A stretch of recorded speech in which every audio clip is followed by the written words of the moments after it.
landed on American soil. Despite having only pennies to his name, Victor smoked a cigar to honor his pursuit of opportunity and success. Starting with that first cigar, a tradition was born. In the Vito family, cigars came to represent pride in accomplishments and optimism for the future, and they still do. More than a century later, Victor Vito's great-grandson Marco honors his heritage with Marco V Cigars. Marco and his team's commitment to quality, flavor, and construction have established the company as a premier boutique cigar brand.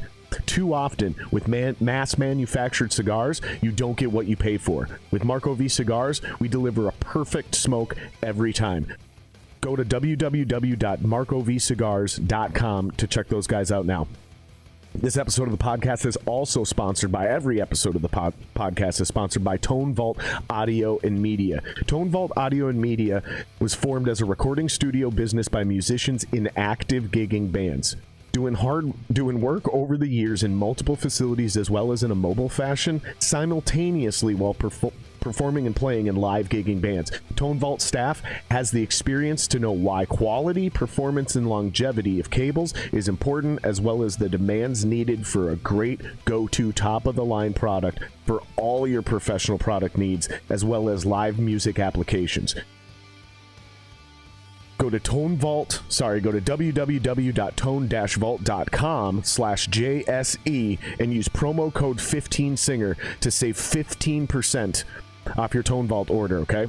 This is exclusive to the listeners of this podcast. Nobody else gets this discount. So go to www.tone-vault.com/JSE. Use promo code 15, that's 15 SINGER, to get yourself 15% off today.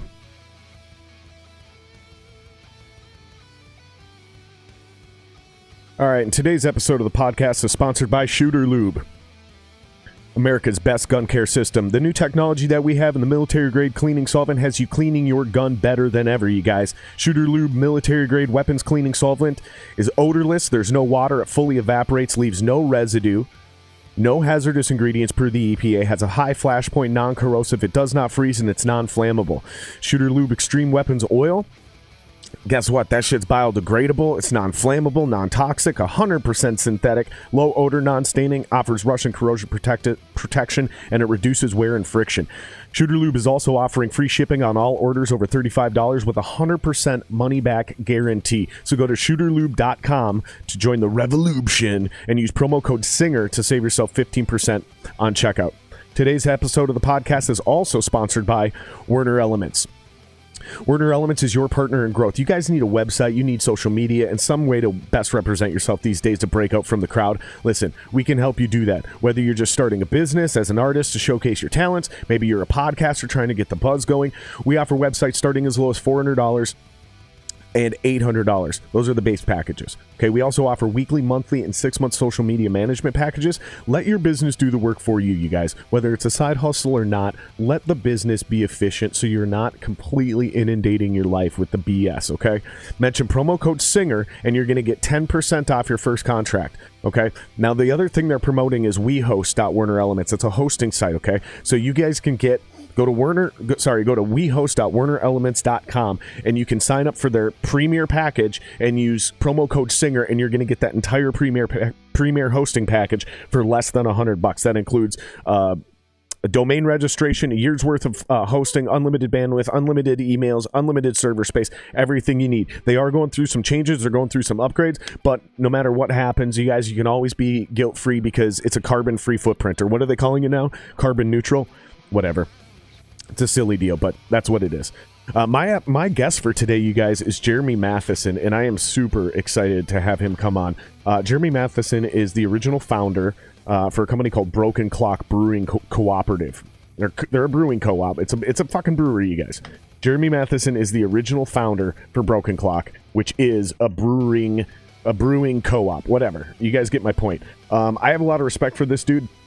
He not only survived the pandemic, which a lot of people struggled to do. He's just been extremely resilient and creative on how him and his crew were going to get through it. So I'm excited to have him on the podcast today, excited to talk to him about all this shit. So please welcome to the podcast, Jeremy Mathison.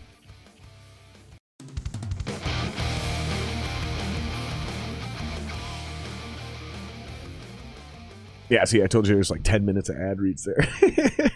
But yeah, it's weird because like the fucking, I don't really understand, but it's something to do with like blockchain, and because you're not going to need these huge server farms, you're going to be able to do your own thing, and now it's going into the metaverse. It's fucking weird, dude.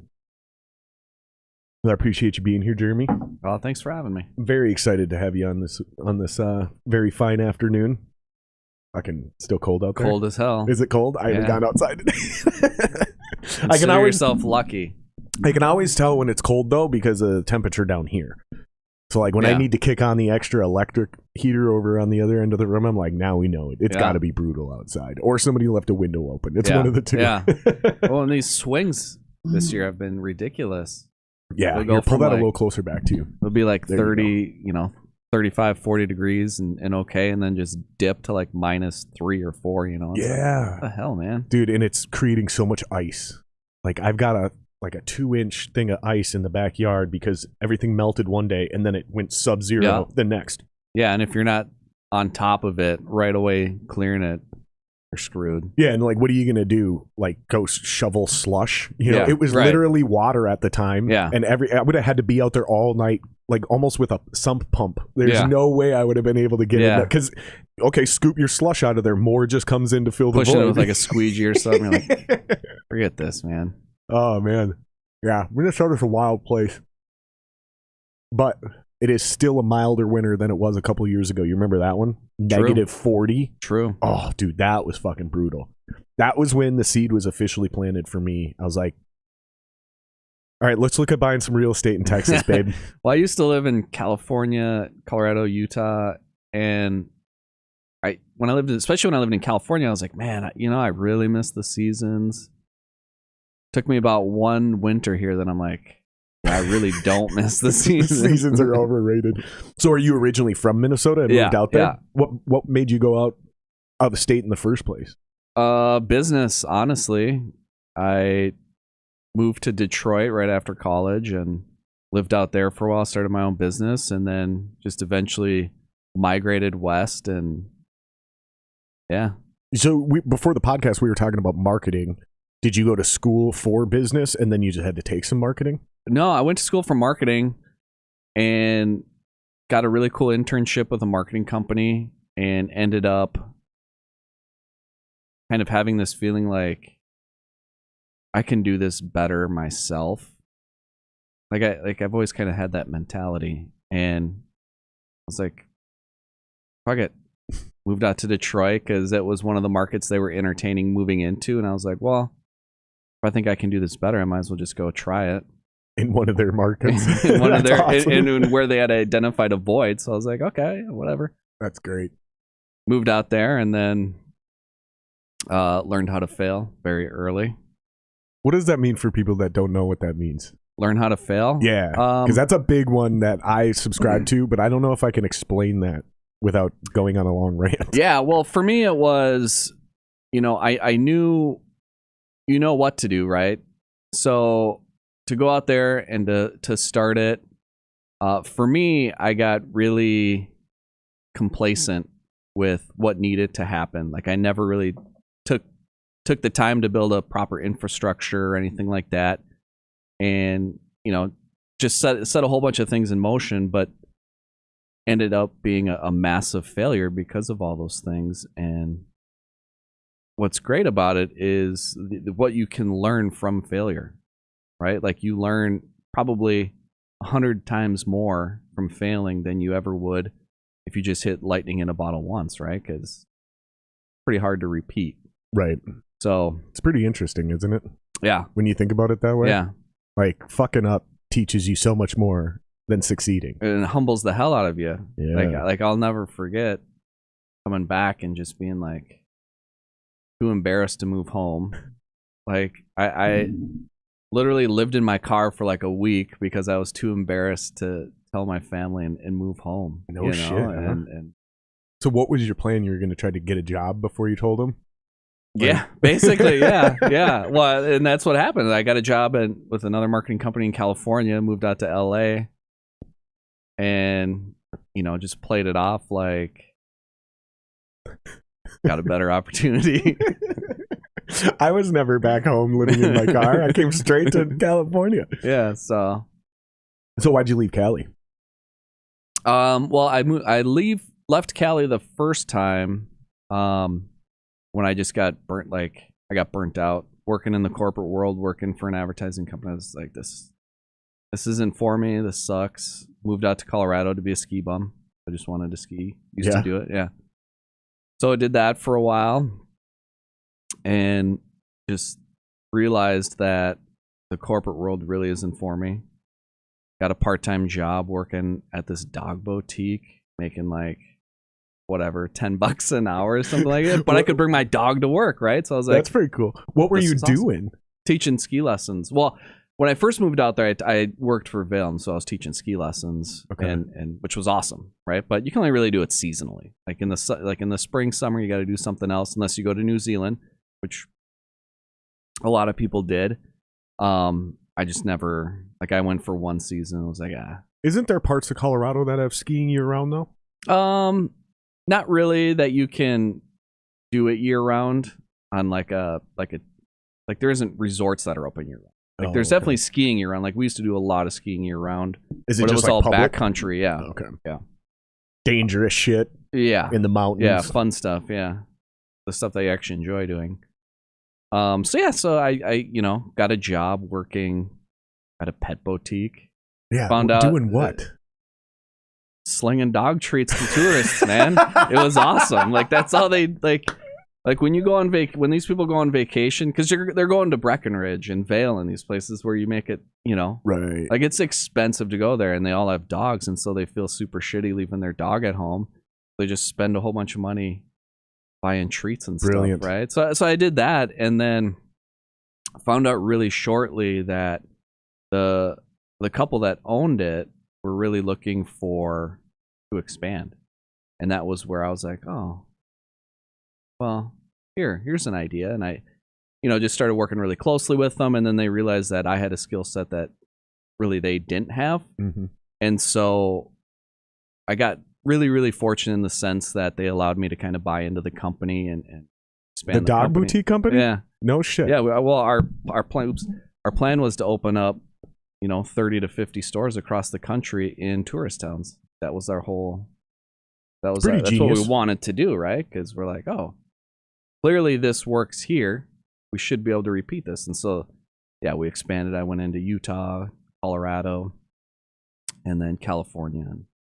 That's pretty cool. Yeah. So how'd you go from that to coming back home to Minnesota? So did you try to get them to bring one here? No, actually, I came back to Minnesota because, well, recession hit 2008, and we kind of saw a massive slowdown, specifically in like tourist towns and stuff. So the business, we ended up kind of breaking even. We were able to sell 2 of the stores and had to shut down one of them. But in that meantime, I had started a separate business doing like nutrition consulting for pets and celebrities, essentially. Nice. Yeah. Real niche. Like those people, like you just find people in LA with nothing to do but spend money on their dogs. So you're like, tell you what, I can put your dog on an exercise regimen so he loses those extra pounds on his hip. It's legit, but I'm laughing because it's such a first world American idea. Well, and I got the idea because a guy that I had met out there literally started $1 million shit picking up business for your dog. Yep. I'm like, this dude literally is a millionaire because he sells franchises of picking up dog poop. Like, okay. Clearly there's people with a lot of money. So anyway, I had that going. And then my mom got really sick with cancer. And so for me, it was like, well, I still have this business that can essentially run itself, and I can now take time. So I moved back to Minnesota because my mom got sick. And so to me, I was like, at that point in my life, I was like, well, I'd been away for 10, 11 years, and it was time for me to just kind of come home and spend time with family, right? Like mom's got cancer, and who knows how that's gonna go. Could be 6 months, could be 20 years, like you never know. And so I moved back. Shortly after moving back, I got a killer offer to sell my business. So I did.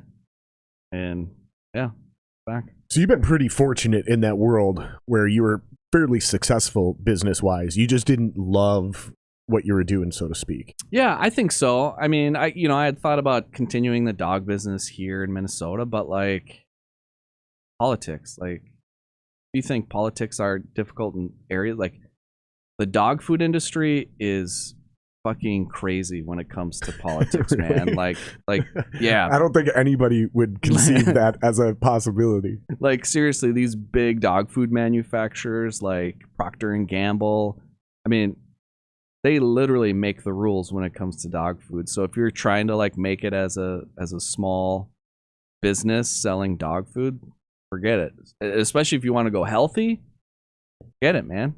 Sounds similar to the beer brewing thing. Totally.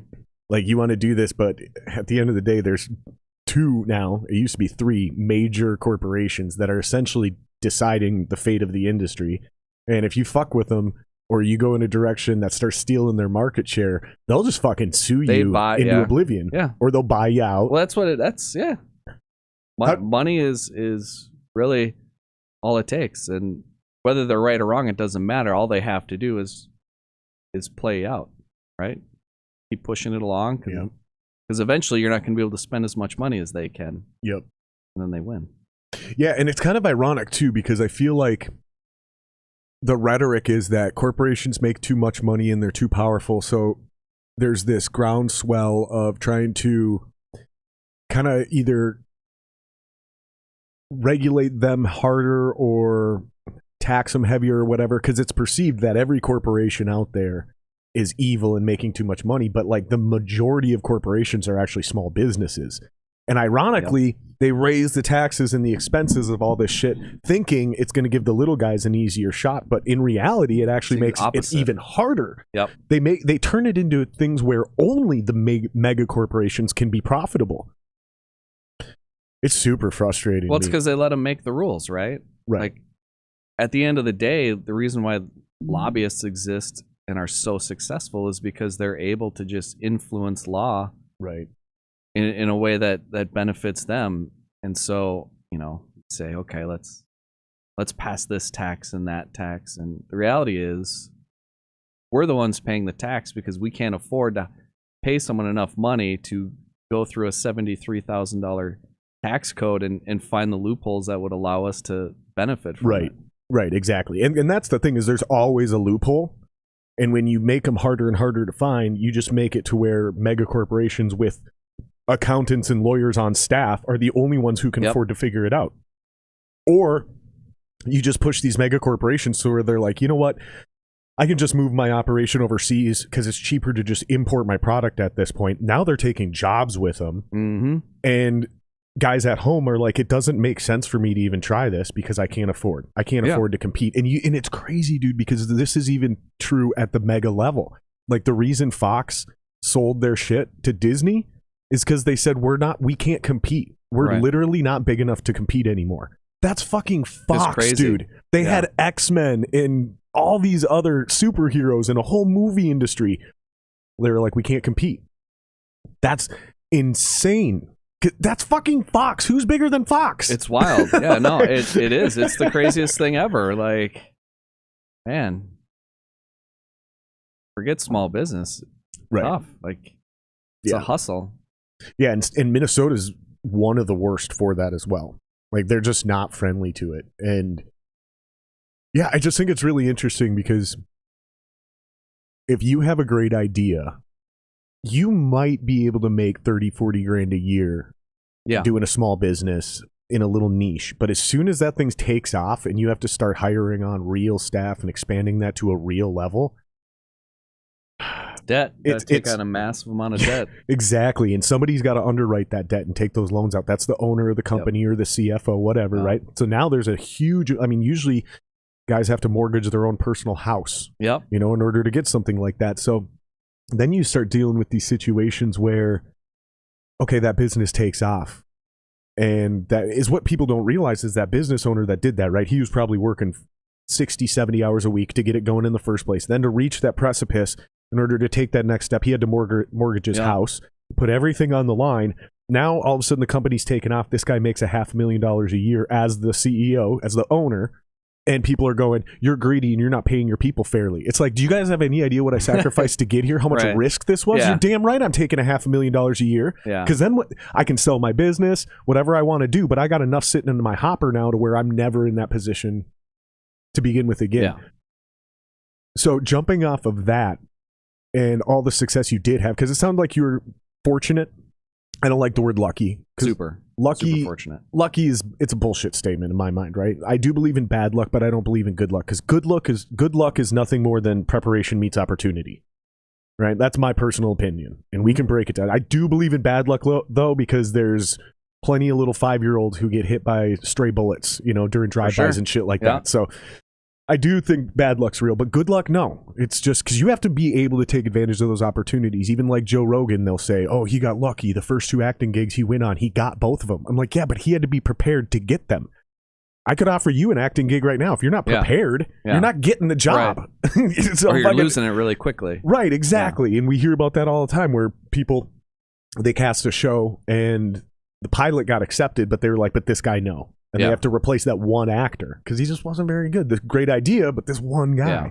Happens with bands all the time. Band gets signed, they're like, but you need a new drummer. Why? Well, because that guy's not prepared to take advantage of the opportunity that we're presenting in front of you. Yeah. That's a hole in your boat. You're going to take on water. That's a sinking ship, and that's not something we want to invest in or be around. And we're the ones investing. So. Exactly, right? And sometimes that's a bank. Sometimes that's a private investor. Sometimes that's your own self, right? So take me through where not only did the idea come through to start the co-op, because again, it sounds like you were pretty fortunate, so you had some freedom, right? You weren't dying to, oh my God, I need a job right now. Right. That's part of the big deal. That's part of the biggest scheme to do anything, is to have a little bit of financial freedom, meaning you already have a decent job, you're going to start a side hustle, or you've got a little bit of a nut to sit on and you want to invest that and do something else. What was it like, and where did the seed come from to start the business? And then take me through that point where it was like, okay, we got this thing going, it's a viable option, but we need to expand. Take me through that, kind of catching up to where we just were. Yeah, so really shortly after I moved home, I got a job working in hotels, managing hotels.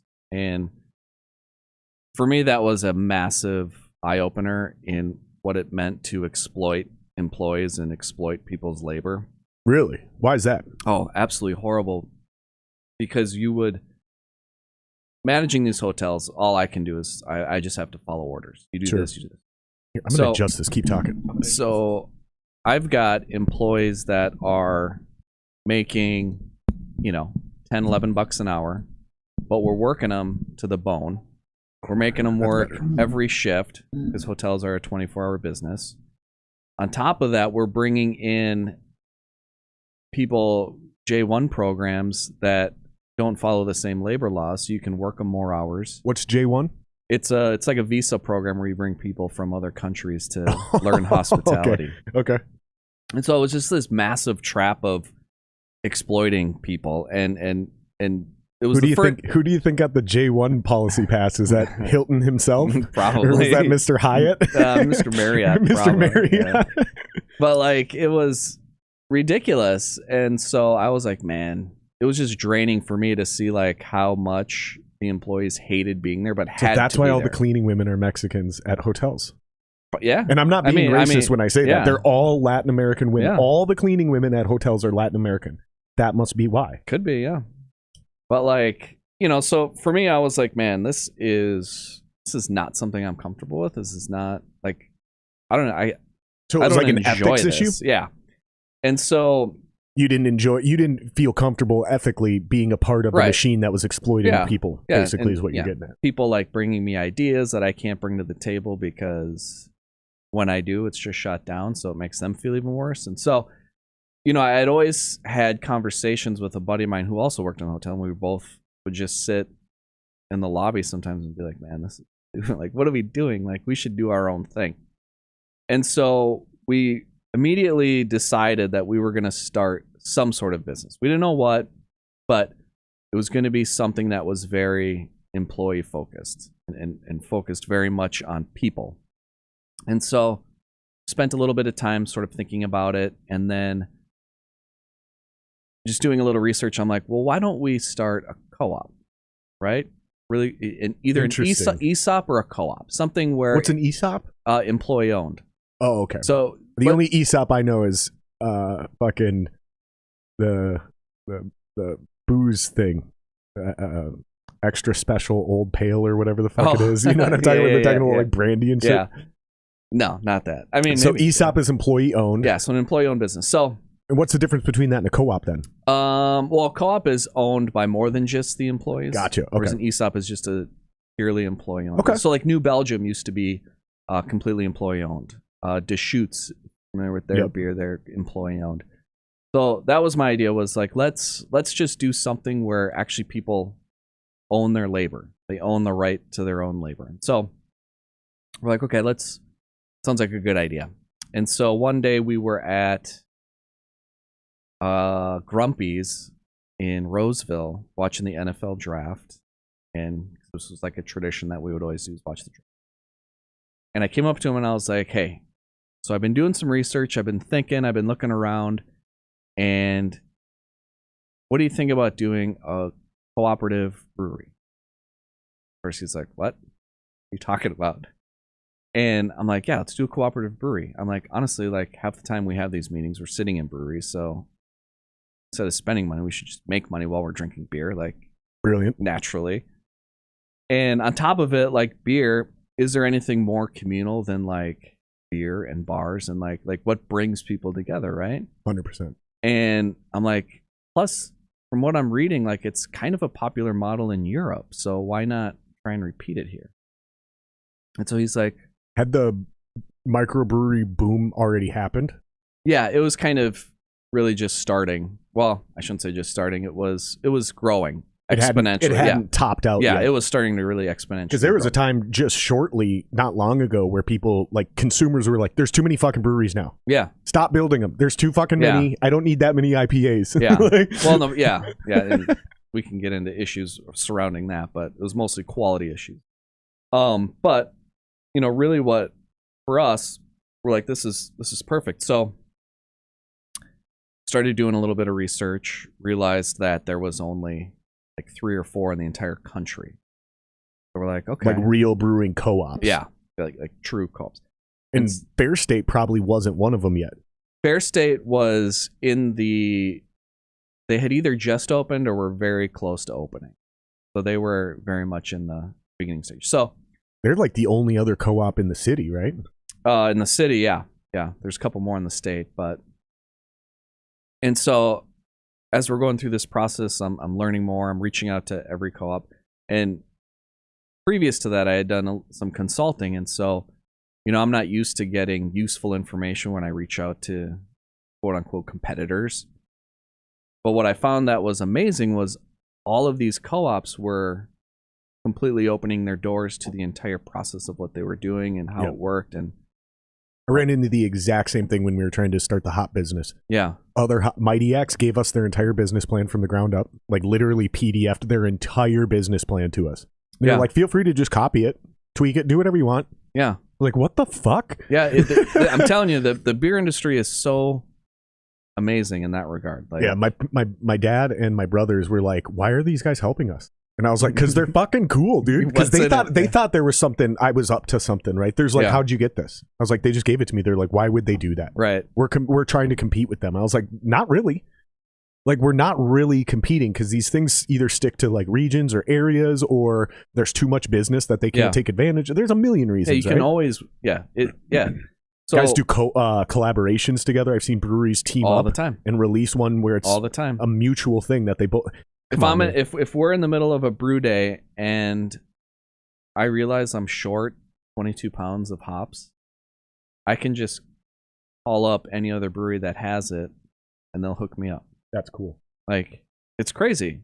It's such a giving industry. It's pretty amazing. So you call around, you're getting so I'm getting all this information. Advice. Yeah, I'm putting all this stuff together, and it's starting to become, for me, much more viable. I'm like, oh, this actually could be a thing. And so it was, a few months into the whole process that I was like, okay, I'm just going to, I'm okay. I'm going to drop out of the working world and launch this thing. So let's go. So dropped out of the working world, had, like you said, a little bit of money to sit on.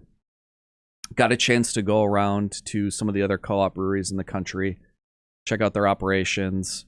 And I was like, okay, clearly this is something that we can do, we can go with. And so we came back, and the one thing I didn't have was a head brewer. Like, I had done some home brewing and things like that, but I'm like, honestly, if I have to rely on myself to make beer, we're fucked. We're not going to go anywhere. And explain to people real quick what the difference is between home brewing and brewing at scale. And why that's such a significant thing. I got to take a leak real quick.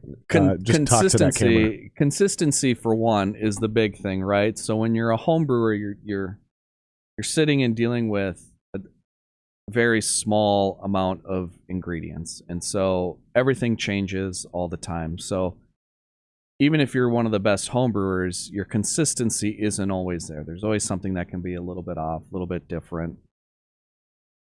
And when you become a commercial brewer, you can't really do that. You have to, it doesn't work that way. The reason why AB InBev, Coors Light, Bud Light, Budweiser, the reason why they're so successful and make so much money is because their product is so consistent. Like, every single can that you open up is going to taste exactly the same. And that's really what the key is. And it's really hard to duplicate that consistency when you're a home brewer, because it's such a small scale, so all of the ingredients change so much. Sure. And those big breweries have issues with consistency too sometimes, right? Because isn't that like fucking like, if it's not good enough to become a Budweiser, it becomes a Busch Light? Yeah. I mean ultimately, like, those companies, they just don't put their name brand on literally it. The best brewers in the world work for those companies because they are so good at what they're doing. Gotcha. So when they get they dump maybe this one type of hop that they usually use, suddenly worldwide it's just dead. Yeah. They're so fucking good, is what you're saying, that they can use a different hop in different proportions at scale and still get the same beer, and you really don't even notice the difference. Yeah. In home brewing, you get away with a lot more, right? Yeah, you can get away with a lot more, and there's just a lot more inconsistency, right? Because you can't, when the ingredient base is so small, there's little margin for error, right? Like, hops come out so much more. The yeast, if you don't propagate it properly, and usually you don't have the right equipment. But if you go to these large scale breweries, like, they literally have departments dedicated to doing nothing except propagating yeast for their beer. So it's... Oh, I see what you're saying. So each part of the brewing process is not only specialized, but like expertise specialized, or specialized to an expert level. It's like the conversation we had earlier about cigars, right? And creating the consistent, perfect cigar. It's the same thing. Right. And the big corporate guys, they have the ability to have one guy just do that, like a cigar company does. Yep. And then they just can plug in other brewers to follow very distinct recipes. Plus, it's all automated. Right. So on that level, it almost becomes baking, where it's just exactly these amounts for this exact amount of time will get you this exact beer. Yep. And so it's really just probably attention to detail and discipline then at that point, and focus. For sure. Okay, I got you. So you're wise enough to know not to do this yourself. So correct. So did somebody put that in your head, or were you already just that big of a fan of beer to where you kind of knew how these other breweries were doing things? Yeah, like, I knew that I didn't have the skill set. Well, for one, I hadn't been homebrewing that long, and for two, like, I just knew I didn't, like, that isn't my passion. So I'm not going to be the brewer.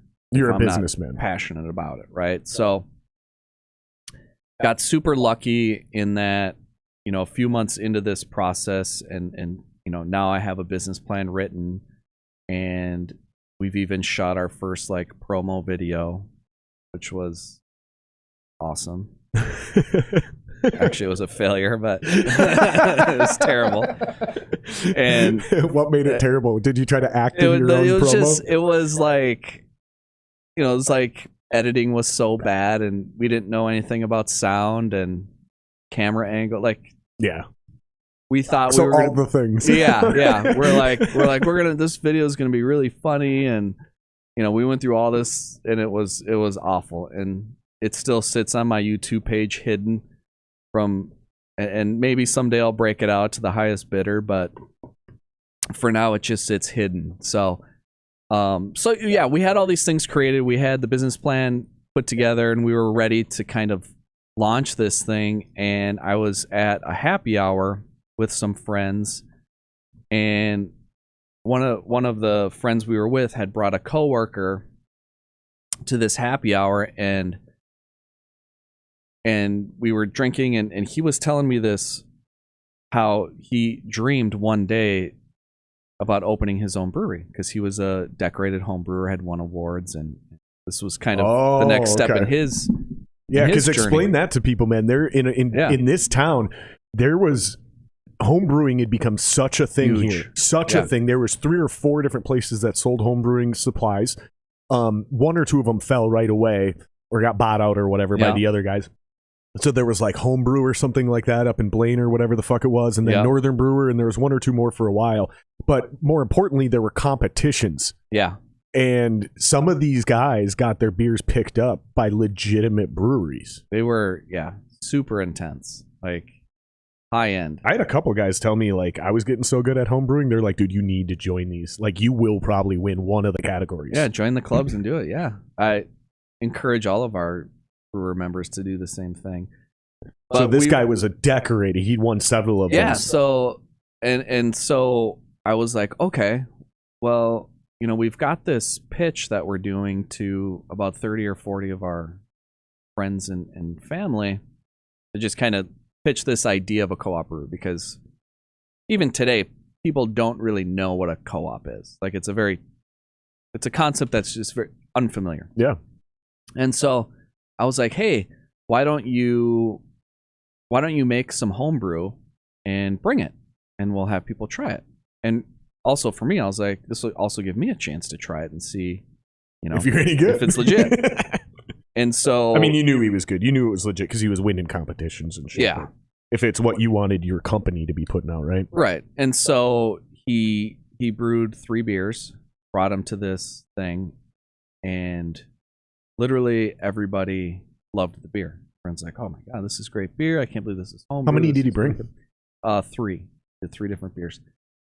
And from that little initial meeting that we had, I think out of the 30 people, like 15 or 16 of them signed on to be a part of this like initial planning committee, so to speak.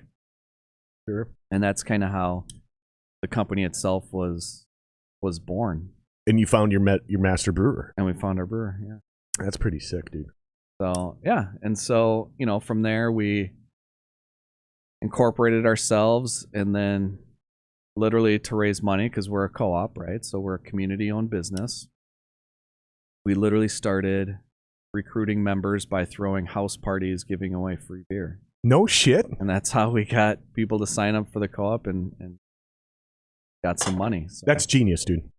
Yeah, it was awesome, right? Because we're like, hey, come on over, drink some free beer, and hey, if you want to own this thing, you can own it for $150. You can be part owner. Yeah, so where'd you come up with the idea for the co-op model? Because it's, when I first met you, we discussed how it was very different from most of the other co-ops and how they do the thing. So explain to people what the difference is between how you guys have your co-op set up. So in Minnesota, there's 2 different co-op distinctions. There's a 308A and a 308B. We're a 308A, which means that we are 100% community owned. So if you buy a share of the co-op for $200, you are an equal owner to everybody else in the business, whether they were the first person to sign up or the 1,100 person to sign up. Okay. Same exact ownership across the board. Whereas a 308B cooperative distinction means that you only have to have 15% of your business owned by the community. So the other 85% can be owned by anybody, right? So you could have 2 or 3 principals that own 85% of the business, and the other 15% is owned as a co-op. So that's really the 2 distinctions. And honestly, it was created in a way to have a co-op, but be able to raise money in a proper way. So the 3 people that own 85% could invest all of the money essentially to create this. Gotcha. But we decided not to do that because we didn't want to create those inequities. So can somebody buy more than one share? No. That I think is key. No. How many shares are you going to sell? Well, we won't stop selling shares. Okay. So we'll have co-op membership from now until eternity. I mean, and I say that prefacing that, you know, if you're buying into the co-op, most people aren't buying into it for the financial gain, right? Because at the end of the day, you're likely not really going to make that much money on a dividend, because when you have that many members, there's only so much to go around. Now, right. If we need to raise money for special projects and things like that, we will open up like preferred stock. Gotcha. Which basically doesn't give you any more ownership in the co-op. You're just first to get paid out whenever. So if you guys need to expand or do a build out and you need, you know, $250,000 or whatever, and somebody, I got half of it, I'll give you 125. Yeah. That person actually does get some sort of profit sharing. Yeah, they get the money back. We do a lot of like community bond type programs, which is essentially very much like a promissory note. So you invest $5,000, you get 7% interest or whatever, whatever it's determined, which works for a lot of people, especially, you know, families and things like that in the communities here, because typically you've got a couple $1,000 sitting in savings or whatever, gaining 0.001% interest. Well, if you invested in the co-op, we'll give you 6% over, you know, 3 to 5 years. So you can actually make some money off of it. That sounds pretty genius, dude. I like it. I like it a lot, man. It's awesome. I mean, it makes decision making tough sometimes, and you know, you get a lot of ideas that come across the table, and if you're not very good about paying attention to them, and people think you're ignoring them, but no, I'm listening. It's just not a good idea. This isn't going to work. So give me an example without calling anybody out. So don't like name a specific idea where somebody might be watching this and be, fuck you, Jeremy. But give me an example. I mean, everything if you're saying that, yeah. But give me an example of a hypothetical terrible idea that was legitimately presented to you from somebody who's a part of the co-op. Well, a lot of the beer names that people come up with are absolutely terrible ideas. And like what? Like what? Like, are they too sexual? Are they offensive? Are they very offensive? Not funny? Well, most of the names are not funny. I mean, I think they're funny, but nobody else does. Yeah, just like names that you'll be like, we can't use that name. Like that's give me an actual example of one of those names where somebody won't be offended because they got thick skin or whatever. So the most controversial beer we ever did was we brewed a blonde ale, and my fiance, who is blonde herself and also the one who does all the artwork for the beers, nice, she came up with the idea of calling our blonde ale I Don't Get It.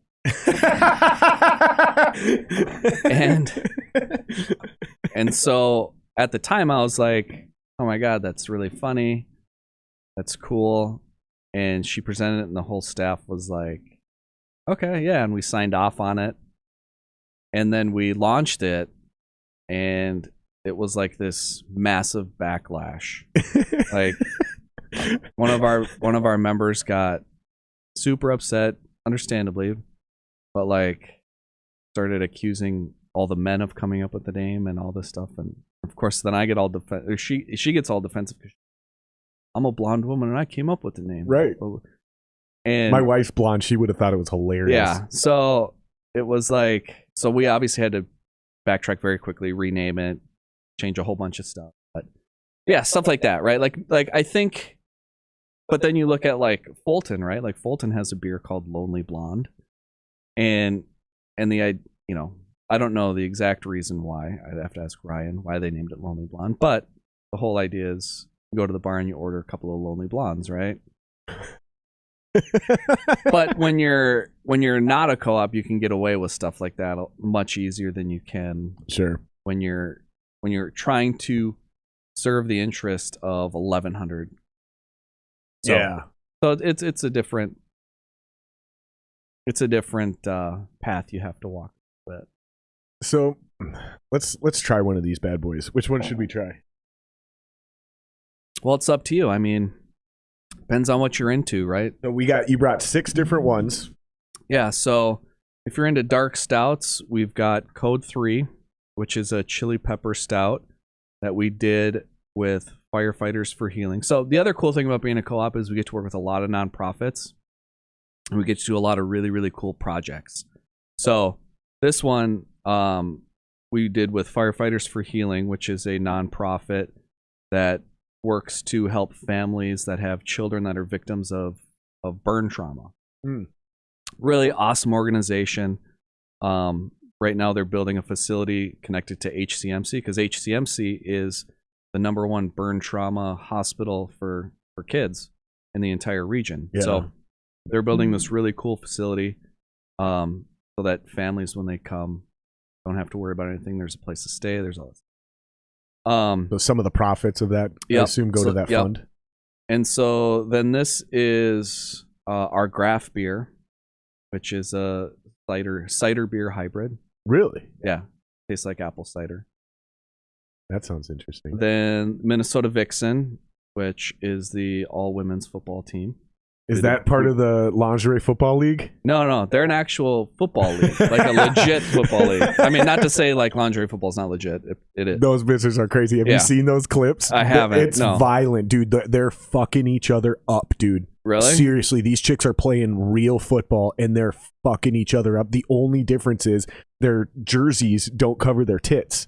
Oh my God. So they have shoulder pads on, they have helmets and shit on, but they wear bikinis. Like, they look hot and sexy, but dude, they are violent. It's like roller derby on a football field. It's brutal. God. And Really? then chicks will take like 2 Coors Lights, smash them together like Stone Cold, and like slam them on the sideline or after. Dude, it's wild, dude. It's something else, dude. That is crazy. I didn't even know we had a different female football league in the state. That's our team. Knows the but Vixen. Ours is the Minnesota Vixen. And it's like legit football. And this team has been to the finals 3 years in a row. They are awesome. Where do they play? They used to play, I think at like Concordia. Oh, okay. I think they're changing their venue this year, but these ladies are awesome. So anyway, so we did a beer with them. Did they like come in and collaborate on the flavors and shit? Yep. So they helped us with the recipe and everything. And to date, this has been our fastest selling beer. What does that mean? And it's definitely not because of the flavor, I don't think. I think because there's so many people that actually like the Vixen. Like, we can't keep this in stock at liquor stores because there's people waiting for it. Yeah. Crazy. So you said fastest selling. What is fastest versus best selling? Well, I can't say best selling because that distinction belongs probably to our lavender. What's the difference between those two statements? Fastest is as soon as we make it and it hits market, we sell out. Gotcha. Okay. Yeah. Whereas lavender is our lavender IPA. It's one of the first staple beers we ever made. It is our best selling beer because of longevity. Gotcha. Yeah. So just overall sales numbers. Yep. Okay. And what is the flavor on the Vixen? So it's a New England style IPA. So it's what literally everyone drinks. Like, pretty much, yeah. If you want to like print money, then just make a New England IPA. Yeah, it's either that or a West Coast, right? That's like all you have to do. Make a New England IPA. I love this beer. And just to remind me, it's the type of hop and the yeast that differentiate it from a West Coast IPA, right? So New England IPAs, really it comes down to when you're adding hops for the most part. Like, I mean, the recipes do change a bit, but really New England IPAs are a lot more dry hopped. So very, very late addition in the boil and dry hopped when in fermenter. So you get a lot more like the juiciness and the hop flavor on the nose, but less on the taste. Yep. And so that's what makes those more. Because West Coast seems hoppier, but it's not actually the amount of hops. It's more the type. It's when you put it in, yeah. So right? much earlier boil hops, so you get more of that bitterness that you're used to. So when you tell people New England IPA, usually they associate IPA with bitter, whereas the New England IPA really is actually very underbittered, just very juicy. So yeah, The lavender IPA is a more of an American style IPA, so much more bitter. And we infuse it with organic lavender. But this is one of our first beers we ever did, and still it's kind of one of our staples, so to speak. And then we've got the Late Breakfast, which is a cinnamon maple syrup brown ale that we did with Ambibulous Liquor Store off of Hennepin. So Ambibulous has been one of our favorite liquor stores, but they only sell Minnesota brands, which is really kind of cool. Makes them stand out. And they're in northeast Minneapolis off Hennepin there. Oh, no shit, huh? Yeah. Great. And they only sell local beers. Yeah, they only sell Minnesota beers. That's cool. Yeah, it's awesome. Minnesota Beer and Spirits. And then the last one is Sweater Weather, which is our standard porter. Okay, I think I made up my mind. I think I'm going with this one. Grab the glass. The Late Breakfast. I think it makes perfect sense with the fact that I'm smoking a cigar and it is the middle of winter. It's delicious. I think this and makes honestly, perfect sense. like the best thing to do with this is buy a growler of it, drink, pour yourself a couple of glasses, and then take the rest of it and cook it down into a syrup. Like an actual syrup? Yeah, and put it on your pancakes. No shit. Telling you. Well, we're not doing that today. Future reference. That's pretty good. And these are called crowlers, right? These are The crowlers, size? yep. So 750 milliliters, 25.2 ounces. And these are... Wait, how many ounces? 25.2. That seems like a lot more than that. So this is basically two oversized beers. Yeah. Slightly oversized beers. And legally in Minnesota, that's the only size can we can sell out of tap room. We were talking about that before the podcast. Yeah. This makes absolutely no sense to me. No. But you can sell 2 beers in a can from you directly to your consumers. Yep. But the state of Minnesota will not allow you to sell that size. The Dr. Pepper size can. Yeah. Now, we were talking about this before the podcast. Explain this to people. It's under the these were your words. It's under the guise of public safety. Yeah. Well, they say, not. Yeah. Why do they think it's safe to sell, to not? That's what I'm getting at. Everybody can see the hypocrisy in this can size. Question is, why do they feel it's unsafe for you to sell those? I don't know. What's their explanation? I don't have an answer. The reason why they are not going to change the laws, or are very, very hesitant to change the laws, is because the Liquor Coalition really has a stranglehold on the industry. So even though when you have private conversations with this coalition, they'll tell you, like, if a brewery can sell a 4 and a 6-pack, it really actually doesn't hurt us that much. But the argument is that whole camel's nose under the tent, right? And if they allow one little thing to pass, then guess what? They're afraid it's just going to open the floodgates to... So their argument is exactly the same as gun control arguments. Yeah. It's a slippery slope, yep. And there is no getting gun rights back, which isn't true, but this is the mantra that's said. There is no getting gun rights back, right? Like, once they're taken and they're gone forever. This is not true, because when Clinton signed the fucking ban, Bush came in a few years later and completely overturned that shit. So you can get those gun rights back, but it's rare, and it almost never happens, which is true. It's extraordinarily rare, and I'm pretty sure Bush is the first one to ever give any of those rights back. Yeah. I think he's the first president in history. So that's their only argument, though, huh? Yeah, and so what they'll say is they'll say, if we allow breweries to sell this, then distributors are going to go out of business, liquor stores will go out of business, and the entire industry will collapse. That's such a fear-mongering argument. That's what that sounds like to me. It sounds like fear-mongering, because the reality is no. Because certain guys, like my dad, still like their Busch Light. And they're never going to stop liking their Busch Light. Well, and at the end of the day, imagine you can buy this size can at my place, right? You're about 10 minutes from me, from the brewery. If you wanted to pick up a 6-pack of my beer, are you going to drive 10 minutes to my place, or 3 blocks to your local liquor store? Right. And you might pick up a 6-pack when you're at the tap room if you're having a beer. Take one home with you, but at the end of the day, you're going to go to the liquor store because it's closer and it's more convenient. But you can also get your vodka. Exactly. You can get all of the other stuff. That's you need exactly as well. what I was going to say. I can grab my little fireball thing for when I'm done snow plowing, because I have this weird tradition of like in the middle of snow plowing, and when I'm done, I take a little pull of my fireball. I don't know why. So you like stand in the middle of the road and... Dude, it's those little bottles, the ones that you can put in your pocket. But yeah, dude, I'll be out there snow blowing and I'll be fucking freezing my ass off. Maybe I just got hit with a big blast of snow from the wind changing direction, whatever, right?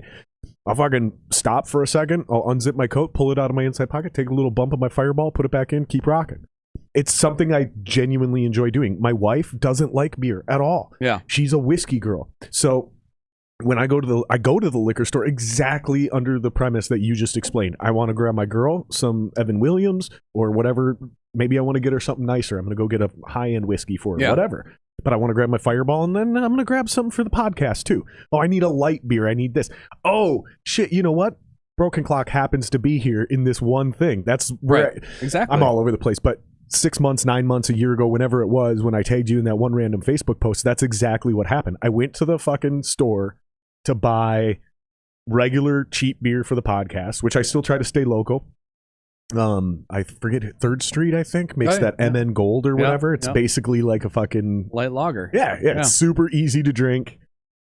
I love having that shit on tap for the podcast. And then I seen your guys' shit. And so, yeah, I grabbed one of them, fucking took a nice little picture. But I'm not driving to your brewery, and I'm also not avoiding anybody else to do that. But it's exactly what you said. I'll grab this if it's at my liquor store or if I happen to go to your brewery. Which, shit, I've come to a couple of your events. You know, Kate and I went there twice. One time we brought the dog, and it was hilarious because everyone thought they could pet my dog. And my dog's like, no, you can't touch me. People had reached down to pet her. My dog would scurry away.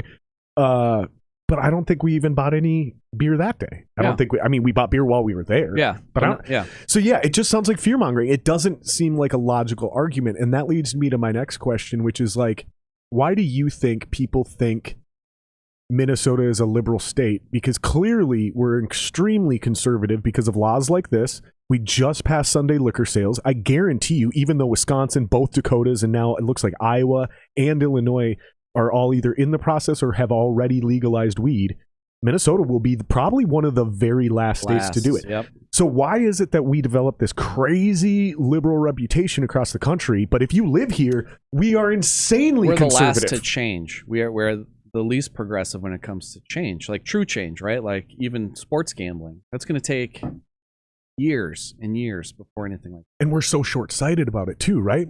You can just drive. I mean, I've talked about this on the podcast before, but between Fargo, Duluth, Sioux Falls, and Hudson, you've got, well, actually, we can just say the whole Twin Cities, okay? So you got the Twin Cities, you've got Duluth, you've got our side of Fargo, and just across this border of Sioux Falls. That's a huge, those are all huge population centers for the state, for the entire state. Yeah. And on Sundays, all those people would just go, well, I'll just drive 10 minutes this direction to go get my beer. I mean, how many millions of dollars of tax revenue did we lose out on because we were too short-sighted to allow Sunday liquor sales? Oh, it's ridiculous. And what was their excuse?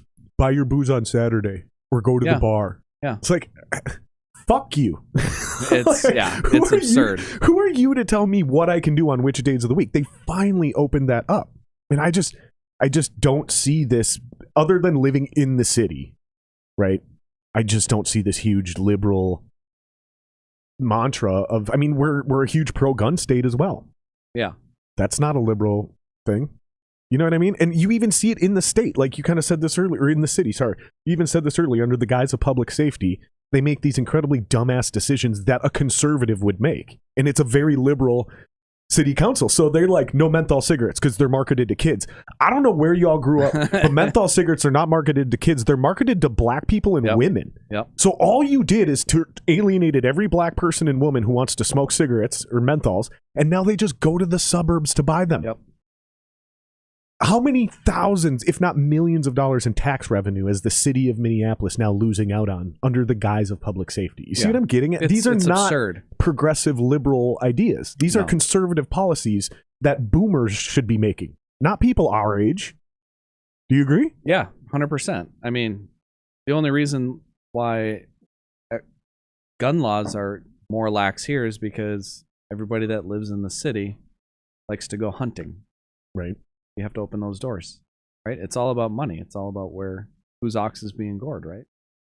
Yeah, I think you're right. I think even in Minneapolis, there's a lot of people who love to hunt. But I also think the riots ironically helped it as well.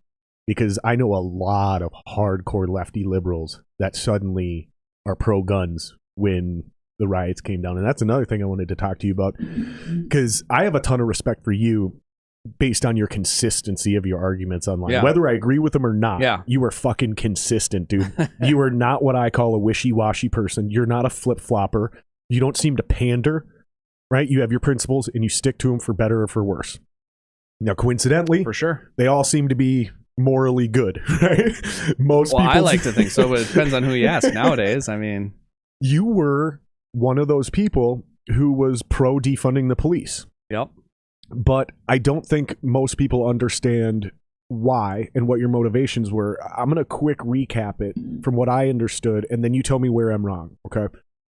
And I think this is important to mention because you were a business owner. Mm-hmm. You do have a business in Minneapolis, Yep. and it was during the height of the riots and the looting, and you didn't waver. You didn't switch your stance, which I got mad respect for because most people didn't. Yeah. Most people fucking changed their tune every 3 months, and they still do. I mean, fuck, we'll probably get into vaccines and mandates and all that kind of shit. I've watched people completely flip-flop every 3 months, and I lose respect for those people because that means what they're saying right now doesn't have any real weight behind it. There's no principle that Right. this is based Sure. on. Yeah. Because it could change in 3 months, and principles don't change. Right? Your principles, I mean, maybe they change. I mean, stances can change and things like that, but true principles, yeah. Right. Those are kind of like locked in. And if they change, it takes a long time and they don't happen often. Yeah, right. So you were a part of the defunding the police because of something called qualified immunity, Mm-hmm. not what everybody else thought, which is we're going to get rid of cops because we don't need them. Right. That's foolish, right? You were more on the side of, no, we have problems with our current police department and we can't get reform. We can't get these guys off the street because of the union. We wanted to end qualified immunity. And the only way we were going to have enough leverage to do that was by basically, we got to stop paying the Minneapolis Police Department because I don't think anybody really understands this. Almost all city police Mhm. and state police are actually private companies that are contracted by the city. They're not government employees, right? They're not city employees. It's a private company that we cut a paycheck to every year to police us. Right. So when you turn around and I'm paying you, and now you're turning around and murdering me and my family and my citizens, I have the right to not pay you. That's all the leverage we had. That's all the rights we had. And we still never got qualified immunity taken care of. But explain to people what qualified immunity was and why that is this true central issue. And like the real, I would say, logical driving force between defunding the police. Yeah, so like the biggest, with qualified immunity, the thing that really hits me the most is this idea that just because you're a police officer, you don't have to follow the same rules of society, right? The idea that you can kill an innocent civilian, and as long as there's a previous precedent that has allowed that, you are now immune from being held responsible. And to me, that's the most egregious thing you can think of, especially when you look at the history of policing in this country. Like we have just this city. We have turned policing into a massive for-profit industry. And I say that in terms of like civil asset forfeiture and all of these things, you know, creating these. In case anybody doesn't know what he's talking about, civil asset forfeiture is if you get pulled over and arrested, the cops pretty much have almost exclusive discretion to just take your car and like permanently take it. Like not just we're going to impound it and you have to go pay for it. Yeah. Like, no, we just took it. Yeah. And then they can auction it off for profit. Exactly. And it's ridiculous, you know? And then you get into just even like the the smaller pieces of this whole process. And the idea for me, if we're really talking about keeping people safe and we're really talking about public safety, you know, instead of sending 40 45, 50 police officers to a homeless encampment at 3 o'clock in the morning to evict everybody and take everything and throw it away.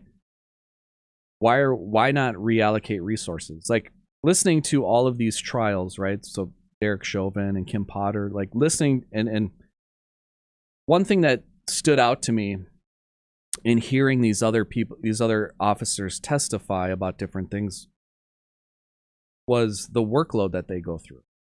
And listening to an officer work 14-hour shifts and then do paperwork and all this stuff, I'm like, well, no wonder these guys are under so much stress and so much pressure, and they can't think logically when reacting. Like, who the fuck can work a 14-hour shift under those circumstances and be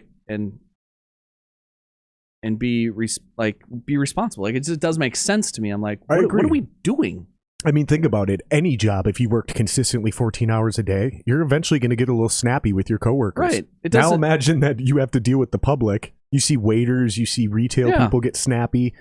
And cops are humans too. And policing has gone so far in the sense of we're trying to find a criminal, right? We're not keeping the community. We're not about keeping the community safe. We're not about investigating crime. We're out to try and find crime. Yeah, you're talking about proactive policing. Where they pull somebody over and I'm looking for you for a reason to give you something, to give you a ticket. Yep. And if you're doing that all day, every day, you're setting this whole system up for failure. Well, and not only that, but proactive policing where you pull somebody over and you look for a reason to not just give them a ticket, but you're basically setting them up for, at any time, you could pretty much arrest them for a crime. Right. Like, because if they don't do exactly word for word what you say, you can claim resisting arrest, lying to police. There's a million things you can arrest somebody for now. On the flip side of that coin, we don't have enough reactive policing. So meaning if I call the cops here in North Minneapolis, I could be on a 60 to a 90 minute wait time before a cop shows up, if they show up. And when they show up, they don't even often stop. They just drive by. Yeah. They just roll by. And so we're not getting enough police when we want it or need it, and we're getting too much police before we want it or need it. Right. And that does become a problem, because even when I was 15, 16 years old, I started seeing this kind of what I would flat out call tyranny. I mean, you get these cops that are glorified tax collectors, and then they have turned things into I remember one time I was in Minneapolis coming home from a bar, hanging out with a buddy. We lived down the road, so we were walking home. His girlfriend got so fucking belligerently drunk she couldn't walk, right? Like literally, she's a skinny, tiny little 90-pound soaking wet thing. And he was so frustrated with her, he left her. Well, me being me, kind of like I got principles. Like, I'm not leaving this tiny, vulnerable girl in public. Like, she's definitely going to get raped if we just leave her here. Yeah. Like, that's not an option. So I picked her up and I started carrying her, right? Because she's super small. We live like 100 yards away or whatever the hell it was. She fucking wakes up in my arms and flips out because I'm not mad, right? So I'm like, okay, I set her down. She falls. I'm like, so I try to pick her up. I try to carry her again. She's like resisting. So I throw her over my shoulder because she doesn't know where she's at. She has no comprehension of reality right now. So I start walking down the street with her over my shoulder. She flips out and I end up dropping her. Like, she wiggles her way off my shoulder. She falls face first onto the concrete. Somebody was driving by and saw all this, called the cops on me. The cops came and they honestly arrested me. And they were going to arrest me for whatever the fuck. I don't know if they were going to arrest me for kidnapping or domestic violence. I don't know. It wasn't even my girlfriend. Yeah. And I'm like, no, you can't arrest me. I'm not doing anything wrong. Boom. Now they got me slammed up against the car. They're telling me now I'm under arrest for resisting arrest, plus all the other shit. And I'm like, this got out of control so fucking fast. I didn't really even have a chance to explain myself. Luckily, they got a real call while I was sitting in the squad. Before they had done anything with any paperwork, putting anything in the computer, dude turned around and he looked at me and he goes, this is the fucking luckiest day of your fucking life. And he got out of the car, uncuffed me, and then went back into my pockets and pulled the bag of weed out of my pocket. And he's like, you don't need this, and took off. I'm like, dude, here's the thing. If they would have arrested me, I absolutely would have had a lawsuit. Yeah. For wrongful arrest. Because no crime had actually been committed. Right. But they were so fucking, like, intense. Like, everything is... It's like we all know about this philosophy. If you walk into a fight or if you walk into a conversation looking for an argument, you're going to turn it into an argument. That's the metaphor of what cops were doing, and in many ways still are doing. And I just think it's interesting because the defunding the police thing, I think is a terrible idea. I'm glad it didn't pass. But the motivations behind it make sense if you actually understand the arguments, and I don't think most people do. I don't think most people understand what we were actually trying to accomplish, because it feels like extortion. It feels like you have a mob boss coming in and saying you got to pay me protection, and then you're like, nah, fuck that. I don't need protection. They fuck up your store. Yeah. Well, and a lot of it comes down to unions, right? The police unions. Like, police unions should exist to negotiate salaries and benefits, not policy and procedure. Mm-hmm. Like that's where a big piece of the problem comes in. Yeah. Like, you can't, if anything, the standards of a police officer should be higher than that of a regular civilian when it comes to everything. And unfortunately, we live in a society here in America where people are afraid of the police because the police don't walk the streets and get to know their community like they used to. Yeah. Like, that just doesn't exist. And take it on a larger scale, like, look at our incarceration. Like, there are so many people sitting in prison. We imprison 25% of the world's population, yet our population in America is less than 5% of the world. Like, it's crazy. It doesn't make any sense, and that's what we do. If we don't know what to do, we just put people in prison.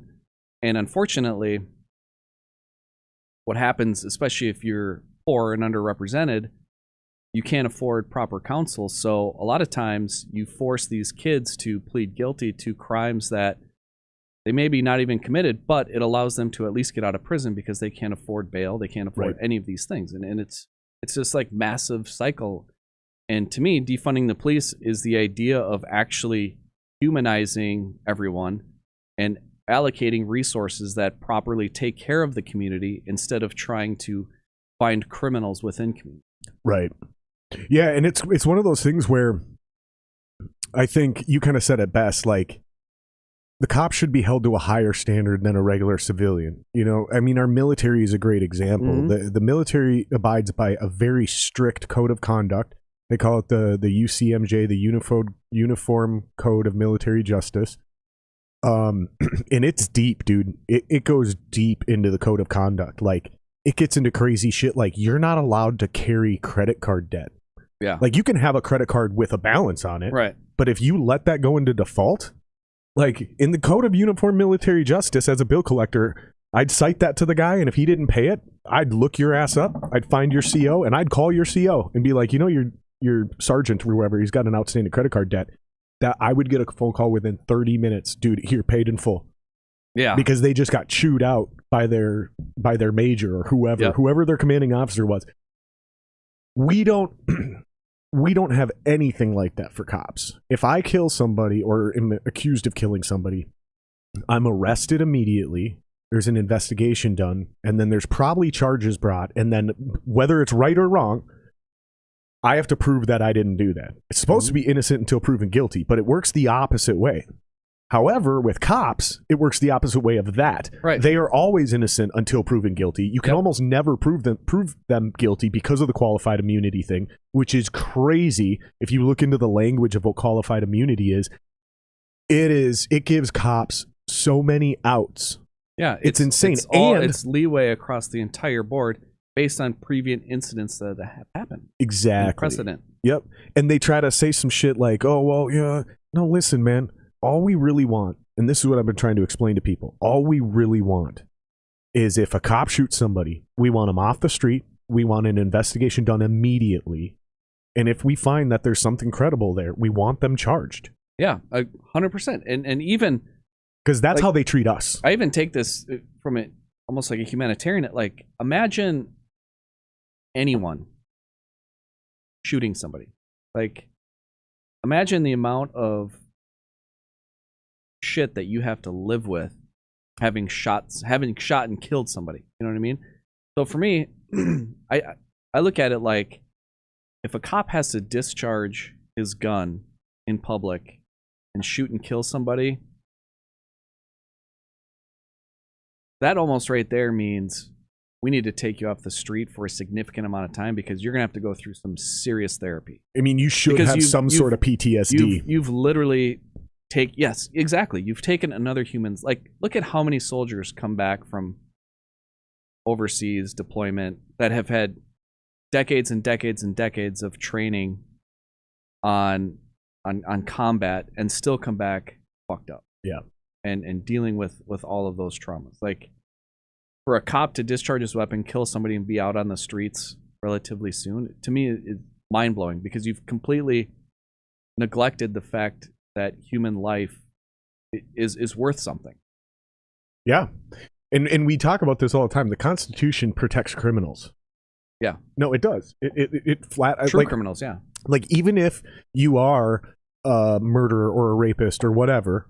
right? As much as we hate those types of people, everybody agrees murderers and rapists are reprehensible, but they still have rights. Yep. And the cops don't have and shouldn't have the ability to be judge, jury, and executioner. Okay, I get it. He's a violent criminal. He's a piece of shit. And I'm specifically talking about fucking Jacob Blake right now. Mm-hmm. You know, the whole Kenosha thing. It's like, no, that dude was a piece of shit. However, no one has the right to shoot somebody in the back 6 times or whatever the fuck it was. Nobody has the rights to alienate Jacob Blake's rights and just skip the whole trial procedure. Now, yes, everything Jacob Blake did was wrong. He deserved to be arrested. He deserved to be tackled to the ground. Yep. But I'm gonna steal from what's his name, Marco or fucking Jocko Wilnick. And this is to amend what you said too. Like, we need to get those guys off the street. Well, here's the problem. Northside, Minneapolis only has 6 cops on a fucking Saturday for the whole of Northside. If you pull 1 or 2 of those guys off because they had a shooting, now we only have 4. We can't right now. So this is my problem with the defunding the police. We don't need less money to the cops. We don't need less cops. We need complete overhaul in police reform. And we need more cops that are better paid, better trained, and less worked because they're overworked, like you said. If I work 14 hours a day for 6 days a week, I'm going to get a little bitchy too. Right. You put a gun in my hand, I may make a bad, rash decision. Right. Exactly. Period. End of story. But we got to have escalation tactics before then. So here's what I proposed, right? And nobody's going to take this seriously, but you think deeply about these things. So let me throw this at you. I think first responder cops, unless they're responding to a call of violence, I think first responders shouldn't even carry weapons, like guns. Like, have your taser, have your pepper spray, have your baton, but they should be highly trained in like jujitsu, right? So they roll up to a house. It's a non-violent call, but there's a serious issue where the cops need to be called. Yeah, which happens all the time. Like, things escalate. Things can escalate. Exactly, right? I heard yelling from the neighbor's house. Okay. A cop doesn't need to show up with a gun. Right. But if the cop comes up and he sees the guy has a knife, well, then he needs to fall back and call in backup. Because people go, well, what about this? What about that? I'm like, dude, we have that. That's called the SWAT department. We have SWAT teams for a fucking reason, dude. Right. I don't like this idea that every cop has an AR-15 in the back of their SUV. We've straight up militarized the police, but the police have less regulations and responsibilities than the military. Exactly. So we're giving people more power with less accountability. That is a huge recipe for a disaster in my eyes. I couldn't agree more. I honestly could not agree more. Yeah, I want it more like the military. They have rules of engagement. You can't, if you're in the military and you see a woman being raped, sometimes those guys can't even engage on that. That seems ethically, right? That seems like an ethical dilemma, right? Obviously, a cop would be able to act on that, right? But the military can't shoot at somebody until they're being shot at. I think we need things like that for the police. No, I don't. I'm not comfortable with you being paid $100,000 wearing body armor, running around, being able to shoot at somebody because you've seen a gun that ends up being a hoagie or a cell phone, right? You didn't see a gun. Yeah, right. You thought you did, but you said you seen a gun. Later to find out it was a cell phone. Yeah. No. Like, I know this sounds crazy, but I do think we need to start thinking about things like that. Like, I don't think a cop should be able to discharge their weapon until they've been shot at. And I agree. I mean, if you respond to a call and you have someone who is put in a position where it's fight or flight, and they end up fleeing the scene. So in turn, you start opening fire on this person.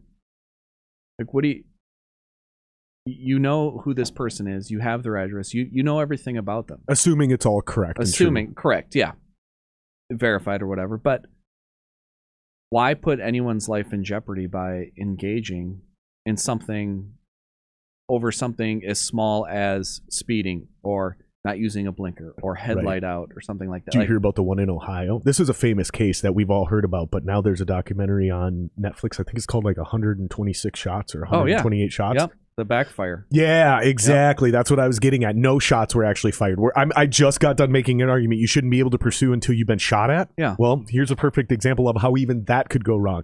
Kids driving by, gets pulled over by a notoriously shady cop. Yeah. Right? The cop doesn't do his job properly. So the guy takes off and runs from the cop. Yeah, wasn't even supposed to pull him over because he was off duty. Yep. And this cop is notoriously corrupt. But instead of that cop chasing this guy, he just let him go. Yeah. But the kid didn't think that. The kid's thinking, I'm going to get killed by this corrupt cop because this cop is like famous. That's how evil he is. That's how bad he is in this town. So the kid takes off. He's driving by. His car backfires. There's a cop that just happens to be on the side of the road. Yeah, because it was in front of the precinct. Yeah. Yeah. And he goes, shots fired, jumps in his car, starts a high-speed chase. Something like 90 different cop cars over this hour and a half high-speed chase join in on this pursuit. While the pursuit is happening, they start seeing the car backfire. And they're going, oh, you know what? I don't know that shots were actually fired. Maybe it was just a backfire. This is all on cop microphones or whatever. They corner this dude into a school parking lot. They surround him completely. One of the cops, they're surrounded 100%. One of the cops shoots at the car. The bullet goes through the car and goes towards another cop. Yep. Freaks that cop out. So he starts shooting. They're shooting at him. All of a sudden, everybody's shooting into this car, and one dude jumps up on the hood and empties his entire 15-round clip or magazine, whatever, into the car. And they're all, during the investigation, they're all going, oh yeah, I'd never been more scared in my life.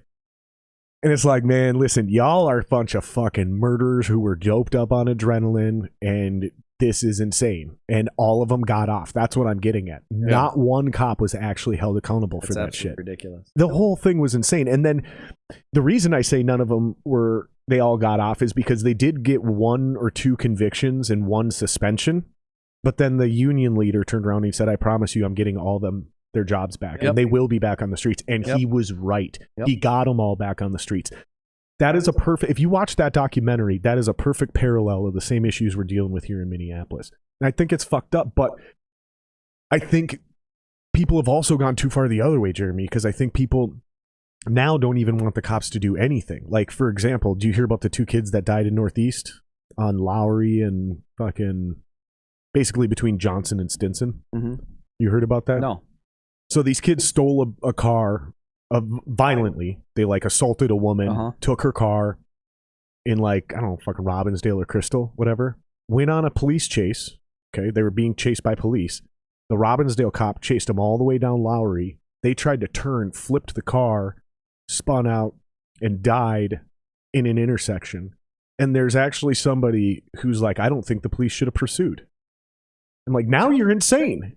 Like, we can't allow violent criminals to run around victimizing people. It's not Grand Theft Auto. Right. Like, the cops have to be able to do their job. Period. We have to let cops try to stop criminals, especially while it's happening. Well, yeah, because that's a crime in progress, right? Like a real crime. Right. Like, that's fucking robbery. Like you said, Grand Theft Auto. I mean, that's probably felony assault if you're physically throwing somebody around enough to get them out of a vehicle. I mean, there's so many serious problems there. Plus, you don't want to embolden criminals. You know, you don't want to develop a reputation as a lawless town where people can come and do whatever they want. Right. So we got to find that balance. And that's my biggest issue right now is there's still too many people on each side of the extreme. There's people who don't think the cops, because they really think. No cops. We don't need cops. That's literally our political system. Like that's where the world has gone in America is you're either this or that. There's no gray. Gray doesn't exist anymore. Which is fucking crazy because that's where most of us live, is in the gray. Very little of us actually live a black or white life. And we literally put so much Pull that a pressure. little We put so much pressure on making sure that the other side is wrong that it leaves you with no choice but to go to this side. Right. And that's the problem. Like, politics in general is just so out of control at this point. I've talked about this quite a bit. About a little over a third of our country votes for president. Now, I understand there's a lot of kids. Right? Sure, but regardless, only about a third of our country actually votes for either president. So you take that little over a third and you split that in half, and it's one candidate versus the other. Yep. However, I just seen this map a couple weeks ago, and they showed a map of the entire United States. And if did not vote was a candidate, did not vote would have won the last two elections. Right. The last two elections, so Trump and Biden, neither one of them would have won if did not vote was an option. Which, honestly, like an empty chair sounds a lot better than either of those guys. That's why I voted for Jill Jorgensen, dude, because I was like, honestly, man, if she won, nobody likes her. She ain't getting shit done, and I do think that's what's best for the country. Yeah. 4 years of nothing. Like, we just need a pause. Let's just calm down for 4 fucking years. Exactly. Chill the fuck out. Yeah, and it's funny because, you know, that brings us down to the argument of like, oh, well, yeah, that's why we need a third party. Here's the thing, man. We had a third party. We had a fourth party and a fifth party, and it made it way worse. It made it way worse because even less people felt represented by the president. Yeah. Like, think about that. You know what I mean? If you take those same 160 million votes-ish, 150 million votes, and instead of splitting it down the middle with one guy barely winning, you'd have 3 people splitting those votes. Sure. That's even less people that are actually happy with who the president is. That's how we literally ended up with 2 major parties. Yeah, and the issue isn't necessarily each of these presidents. I mean, recently it probably is because they're both, like, it's gotten so fucking horrible. Like, you can't even, like, it's ridiculous. But really what it is it's government is centralized. It does. So the reality is, whether it's Trump or Biden, at the end of the day, you're still going to get the same result when it comes to actual policy. Like, you really are. They're going to give you different talking points to force you to vote one way or another, but at the end of the day, it's all going to end up being exactly the same. And to me, that's the bigger problem, is figuring out how to eliminate this idea that there actually is a difference. Because with the way that it is, centralized politics there is no difference. Right. You're going to be, either way, you're going to get the same thing. We're just going to give you different talking points. Mm-hmm. Yeah, and I think that's why the liberal party, the Democratic Party, is the most popular right now. Yeah. Because they seem like the most moderate, and then you have the extreme version of their party, which is the progressives, and they get into straight up communism at times, right? And that's becoming increasingly less popular. There was a huge swell of popularized communistic philosophies for a while. That's dying and going out of fashion, thank God. But the Republicans are so much more unified. Like, yeah, you have the alt-right. You do have those guys. Yeah. But the Republican Party is so much more unified that unless you're a Republican, they also seem unreasonable. So there's like, the default is the Joe Biden mindset, right? Well, yeah, I'm still liberal. I still believe in this and this and this, but I'm a capitalist. That's why guys like Joe Biden and because Donald Trump was not a real Republican. No, not at all. Like, he was a lifetime Democrat and only joined the Republican Party because he hated Obama. Yeah, that's like, and he knew he could win. Exactly. Yep. He 100%. He knew how to attract the rural voter by literally just getting into talking points that didn't even make any sense. Any logical person that saw Donald Trump on TV was like, this guy's an idiot. Yeah. Just like Joe Biden. You're like, this guy can't even put together a coherent sentence. Just like Bush before that. Like, but they are smart enough and put together teams that can mobilize enough people to convince them that the other side is so egregious that you have no choice but to vote this way. Otherwise, America will cease to exist. 100%. The only difference is Bush. If you look at the videos of Bush running for office versus Bush after he won, it's like 2 different people. It's almost like he suffered a serious head injury after he went into office. And I'm not exaggerating that. Like, he was such a good, eloquent, articulate speaker, charismatic, like all those weird fucking mispronunciations and weird shit he used to say as president. None of that while he was governor. Like, it actually, in retrospect, it actually makes 100% sense why George Bush ended up becoming president in the first place. He was so fucking charismatic in the late 90s when he was running for office. It was crazy. And then, all of a sudden he gets into office and he's talking nuclear, like adding syllables to words. Like, what are you talking about, dude? Like, my favorite parody of him was on the Conan O'Brien show when they had, remember when they would do the picture of the guy's face and then the mouth would move? And there'd be a guy, yes. They did Arnold and my favorite was Bush when he's like, oh yeah, we need, for all these evildoers, we need ourselves a superhero, you know, like Spider-Man. It's just so cool the way he swings from building to building.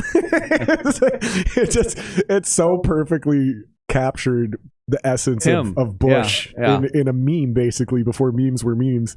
And he just wasn't that guy before he made it into office.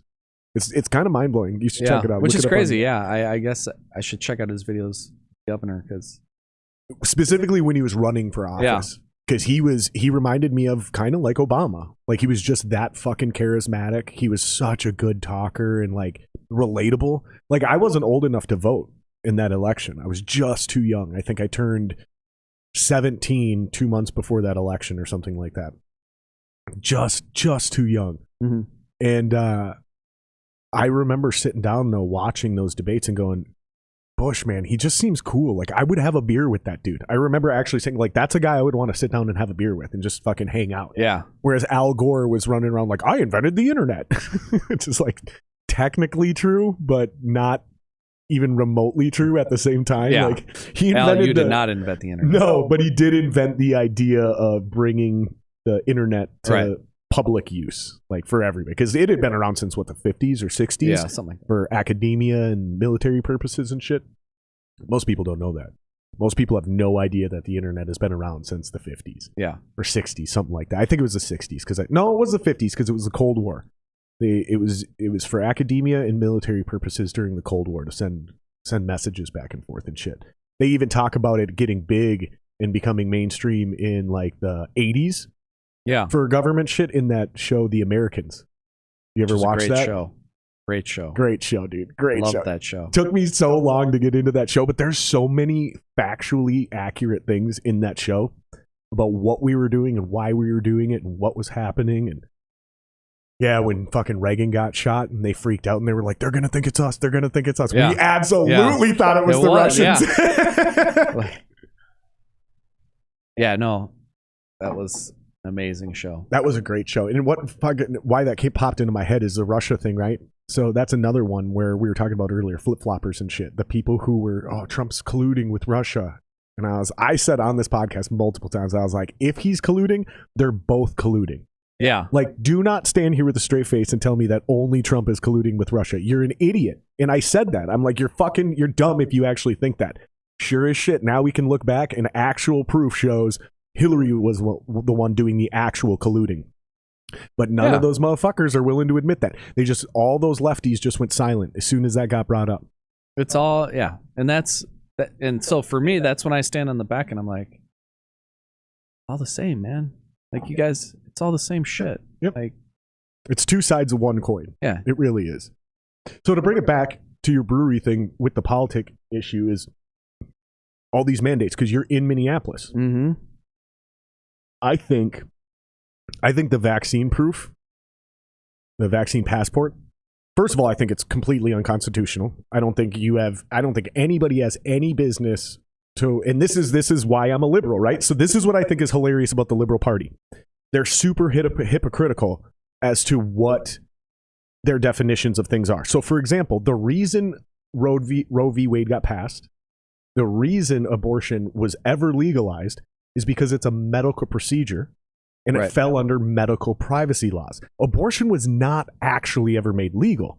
What was made legal was the confidentiality between the patient and your doctor. The government has no right to understand what's happening between you two. Right. Therefore, the government can't make abortion illegal because that means they would have to look into your medical records to know what's going on with you. If that principle holds true, then the government cannot compel you to prove you're vaccinated to go out into public. Sure. Right? It's just simple train of logic. So those are my principles. I'm sticking to them. But I know too many lefties that are like, nah, I'm cool with it. It's like, first of all, not only did I just explain how it's unconstitutional, but it's also, and I'm saying this in its literal dictionary term, it's retarded. It prevents progress. It slows down progress because all you just did is created an entire black market for fake passport cards. Oh, sure. Yeah. Now And the reason that matters is because I could have a vaccine passport showing I'm vaccinated. I could even give you a negative test showing you I'm negative and still have COVID. But I get to go into your establishment. But because this guy over here doesn't have either of those two things, even if he's not at risk, even if he doesn't have COVID, even if he has the natural antibodies, doesn't matter. He can't come in. Like, what the fuck? That doesn't make any sense. Well, you're not solving the problem, right? I mean, for me, I continue to go back to what is the problem that we're actually trying to solve, right? So in your eyes, what is it? The city of Minneapolis is saying, well, we have to slow the spread of COVID. That's the problem. It's spreading too fast. Right. And so for me, I'm like, well, if there's one thing we've learned is that it doesn't matter if you're vaccinated or not. You can still get COVID. You can still spread it. Maybe it's less if you're vaccinated, right? It's possible. And I think statistics have shown us that if you're vaccinated, you are less likely to contract, but you're still in that, you can still contract and spread.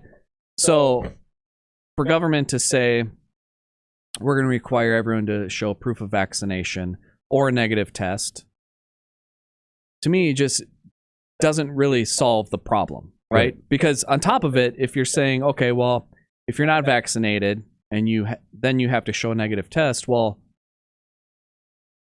you're also countering the point of slowing everything down because people can now have to wait in line behind people that just want to go to the bar, right? Yeah. Who might actually need the test because they're showing symptoms. Right.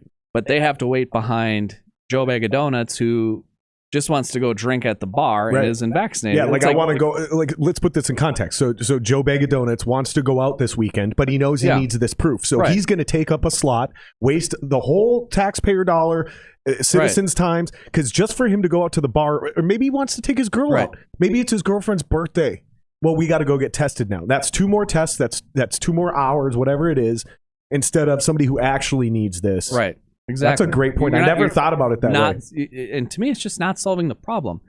And obviously, to your original point, like the idea of, forcing this mandate is crazy. It's such a slippery slope. Like you're literally talking about people's health and exposing that, right? And the idea behind we've gotten so far away. Like I have 2 people specifically that are members of our brewery, but more importantly, friends who, for health reasons, have been encouraged not to get vaccinated at this point because they have underlying respiratory issues. And so now you're dealing with actually discriminating against those people, whether you want to or not, right? Like you just don't have a choice. Now, on the flip side, when it comes to a private business, for me, if somebody wants to say, hey, you can't come into my business unless you're vaxxed, cool. Whatever. Like, I don't care. Like, that's your business. You should make that choice. But yes, I agree with you. You have every right to put that mandate into place. And honestly, if you are saying something like that, 99.9% of your customers probably already follow suit because that's why you're saying that. And so for me, it's like it's a weird flex. Like you're trying to show yourself as like this overly progressive and strong person and you care about humanity, and the reality is no. Like you're not risking anything, you're not giving up anything, you're just trying to make yourself look really good, but you're not actually solving any sort of problem. Right. Well, and I think they're creating more problems too, because they're creating another person that has to do a job for each company. So they're actually raising the costs of doing business, because now you need somebody where maybe like a music club makes sense because they usually already have a door guy. right? But at a normal brewery, you don't have somebody at it the doesn't door help checking business. IDs. No, it hurts the hell out of our businesses because we have to bring more people in to check those things. Exactly. And you're creating a situation where you're forcing a business to enforce your policy. And it's not something as uniform as, well, after 9 p.m., anybody that enters a bar needs to be ID'd for age restrictions. Right. Like, that's a little different, you know? Right. And from a public safety standpoint, again, you're not really solving the problem of eliminating COVID or slowing down this whole COVID spread. But what you are doing to the business is you're creating another roadblock to them to actually operate business. And for the last 2 years, that's all we've been dealing with. Exactly. Is roadblocks. And that's what I wanted to get to with you, because I got to take another leak here. I don't know what the hell happened, but I got to piss again. But you've been incredibly creative and resilient. And this is one of the things I respect about you and your company the most, is I think you guys have done one of the better jobs of adapting to the pandemic. Where'd you come up with this igloo idea, and explain to people what the igloos are and the point and blah blah blah blah blah. I'm right there, so I can still hear you while you explain this. But yeah, where'd you come up with the igloo idea, and then explain that to people so they can go make reservations and have a life during this second version of the lockdown? For sure. So the idea of igloos obviously came up during the pandemic, during the shutdown, when we were told that nobody can be allowed inside businesses, but you can be outside. And so for us, we're like, okay, well, it's the middle of winter. Who the hell wants to just stand outside when it's minus 10 degrees outside? And so we sat down as a staff and we're like contemplating, what are we going to do? Are we going to do a big tent? Can we do this? Can we do that? And we just came up with the idea of these igloos. We'd actually seen them online, and we're like, oh my God, that looks so cool. And so we came up with this idea to invest in these igloos, which are, they're like domes, basically. It reminds me of like Biodome and like Pauly Shore back in the day. But anyway, it's this dome that you can sit in, seats about 6 to 8 people comfortably. And it's literally just gave us the idea and an option for people to still come to the brewery, consume beer, but also falling under the guidelines of what you can do. And you themed them and shit. And we themed them, yeah. So that was the next step, is we're like, okay, let's create these seating things that people have, but let's have a little bit of fun with it. Actually, I'm going to have. We're like, let's have some fun. And so we just created different themes for them. But of course, as soon as we did that, we got a ton of press, right? Like all the news stations came out because this was like this crazy idea. It was pretty ingenious, like very progressive, very ahead of the curve. Well, here's the best part. So we came up with this idea. We launched it. All these news stations came out. And then when they did the next round of shutdowns, literally Governor Walz's executive order specifically pointed out igloos as something that you could not partake in. And so we're like, are you effing kidding me, dude? Like we literally spent all this time and money investing in this thing, and now that it's become popular, you've identified it as something you can't do. So we're like, son of a bitch. And what was the logic behind it? Because it's technically not in outdoors. Because they considered it an indoor space. Yeah. And that was defined by how much percentage of the walls were covered versus something open, like that. right? Yeah. There's like a ratio. You have to do some math. 3/4. Yeah, 3/4. Stupid shit. It was, and I was like, God, kidding me, man? Is this like actually something that we're gonna have to go through? So, and of course, at that time, after we were on the news and everything, like it went gangbusters. Like people were making reservations left and right, and so we then have to go through the process of like refunding some people and moving reservations around. Like just creates more work, right? Like literally with anything that the government passes, it always creates more work for the private business. Like it just always does. It's inevitable. It seems obvious for us, but I think there's just so many people that never think about these things. They're just like, well, if it makes people safer. Yeah. It's like some of those moves, like one of those moves single-handedly put a guy out of business. Yeah. Cost 6 people their job. Yeah. The next move got a different guy who, and it's so easy. In industries like yours, Maybe the microbrewery's a little better, a little more forgiving, but the restaurant industry, anybody with a brain or experience knows the margins are already hyper thin. Super thin. So thin. Yeah. Most of them go under within 2 years, regardless of any of this extra shit. Without the pandemic. Yeah. Like that's always been a thing. Is I think, what is it? 50% of businesses close within their first 2 years. Is that what First it is? 3 years, yeah. It's 3 years now. It's probably a little easier because of that number probably moved up because of the internet. You have less overhead, but for years, and I think it's still 50% in 2 years for brick and mortar. Anything inside of a real building, a real business like that, brick and mortar, I think it's 50% close within 2 years. Then you add on the pandemic. Then you add on the restrictions. Then you act on. Pretty impressive, dude. It's crazy. Pretty impressive what you guys have done. Crazy. Over there. So this is a chili stout. Yeah, chili pepper stout. Dude, spicy beers are like my favorite thing. So you'll get like some smoke and a little bit of bite at the end, but it dissipates. So I did what I called my Mexican hot chocolate. Oh, so love that. I bought this kegerator specifically for tailgating because I used to own Viking season tickets. Yeah. And I made pumpkin beer because it's football season, right? Makes sense. October through November, pumpkin season. I didn't do it in September. It's no pumpkin spice latte. Get out of here. No, October and November, we do pumpkin. Those are the only 2 months. But I also did a double chocolate milk stout with, I took a muslin bag. Yeah.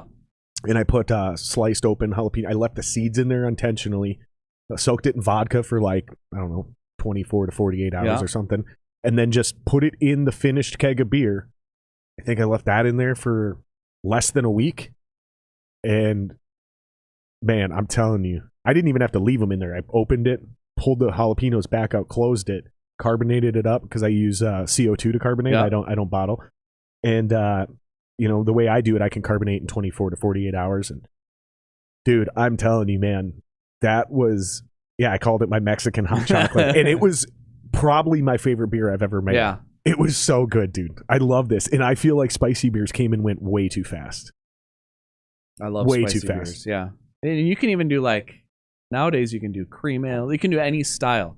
Like I feel like back in the day it was you can only do a spiced beer if it's dark, stout, something roasty. No. Habanero Nowadays, IPA? You ever had the habanero sculpin? They don't make it anymore. Yeah, Ballast Point, yeah.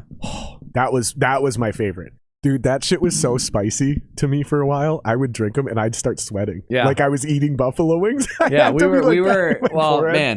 were at a beer festival in Bent Brewstillery for a gimmick, or I'm hoping it's a gimmick, did a ghost pepper stout.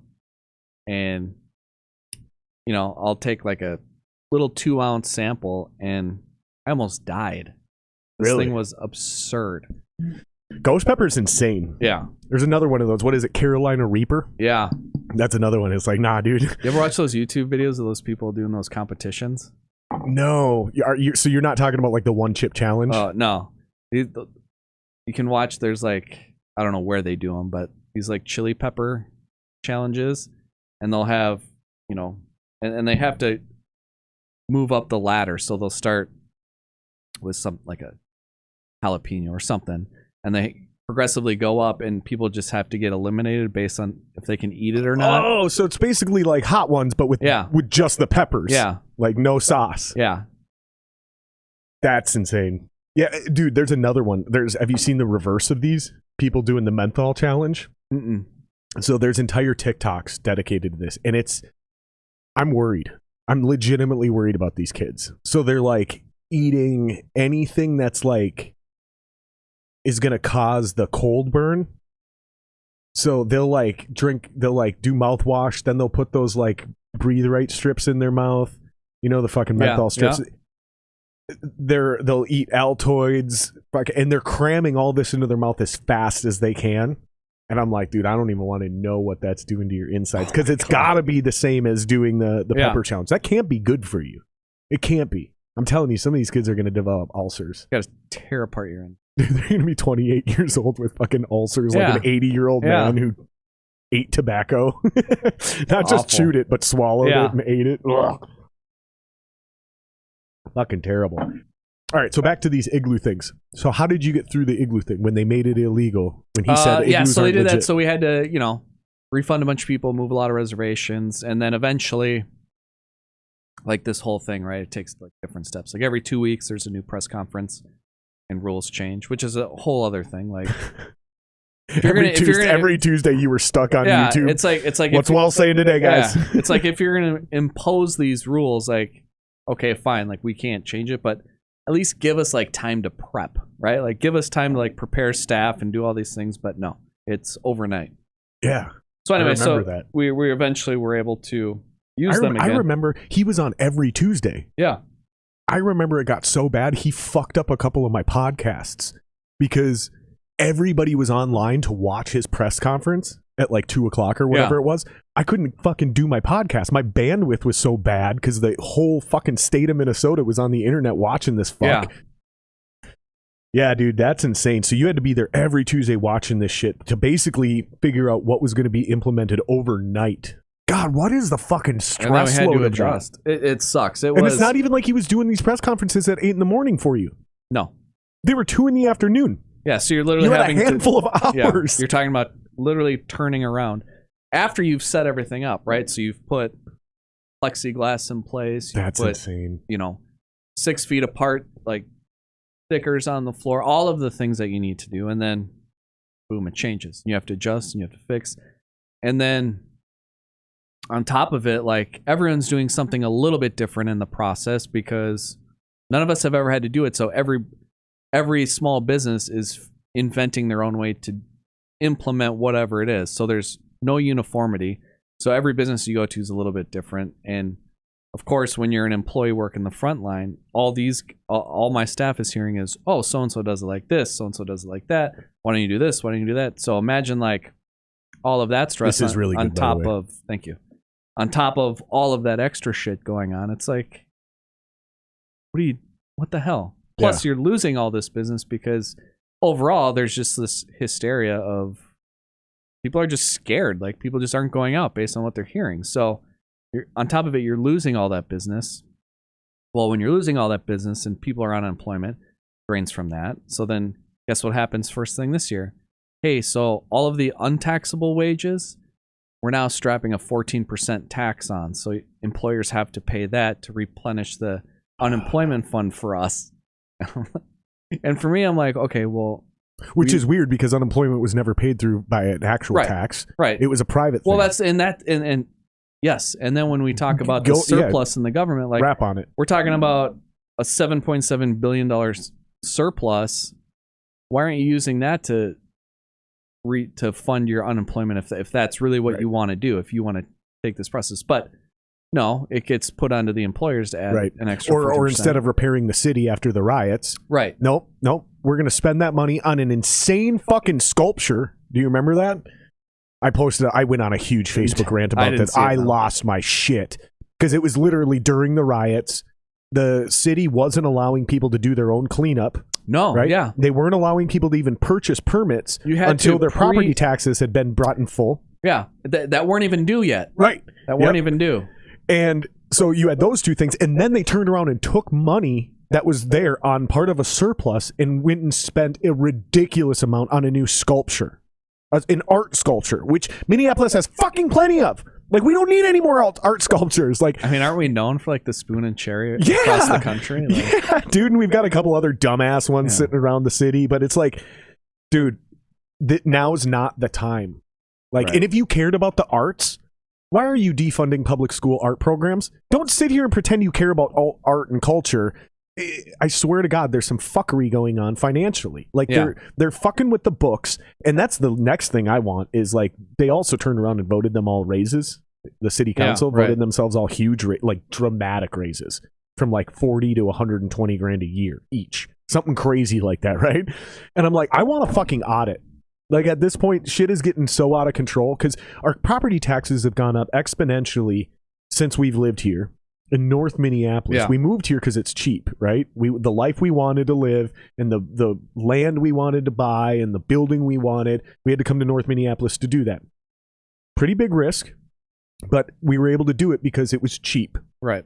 Now the fucking property taxes are almost comparable to Northeast Minneapolis, but we don't have the police that the Northeast Minneapolis Police Department has. The precinct, Fraction of the resources.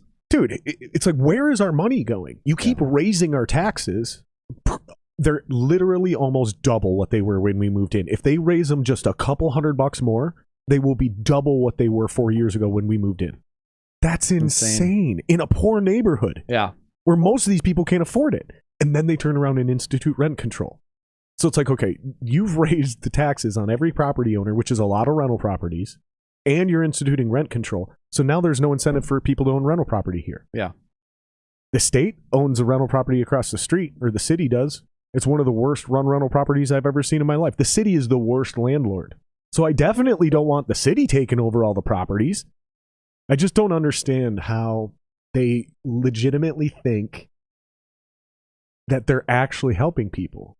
Like, it has to be, they're either actual morons. This is what I've come to the conclusion on. They're either actual idiots, like true bona fide, below average IQ, idiot morons, or they're insanely corrupt. And they know what they're doing is wrong or evil. Yeah. And they don't care because they're getting money in the back end. Somebody's lining the pockets of somebody. And the smoking thing is perfect. I never smoked menthol cigarettes. I just quit smoking cigarettes 3-4 months ago again. And I'll probably never smoke cigarettes again. But I still think what they've done with the cigarettes is stupid. Yeah. Like, we need more money. The city needs more money. Why are you banning one of our biggest tax? I mean, the tax on cigarettes is like, was it 400%? I don't know. I think it is. Yeah. I think like your cigarette should actually be like $3, but they're like 12, and that's because of the taxes. I'm pretty sure that's pretty reasonable. My guess there. Maybe it's only 300%, but that doesn't really change the point I'm making. Either way, that's a lot. That's a lot of tax revenue you're kicking out of. That was never profit for the companies, right? That's tax revenue you're losing for the city. That's now going to Fridley or Crystal or Robbinsdale or whatever. Make up your fucking city. Even New Brighton. Right. Even New Brighton is technically not in Minneapolis proper. So you get everybody from Northeast just driving 4 minutes north. Yep. Let's go to New Brighton and buy our smokes. I don't get it, dude. Do you have any idea? It doesn't solve the problem. Again. What was the problem? See, and that's my problem. In their eyes, public safety. I think they make up problems. Like, they made up the fact that menthols are marketed to kids. Like, that's not a thing. Right. Menthols are marketed to black people and women. And the poor. You think? I wonder, because you were in marketing. Like, you went to school for marketing. Yeah. I don't think so.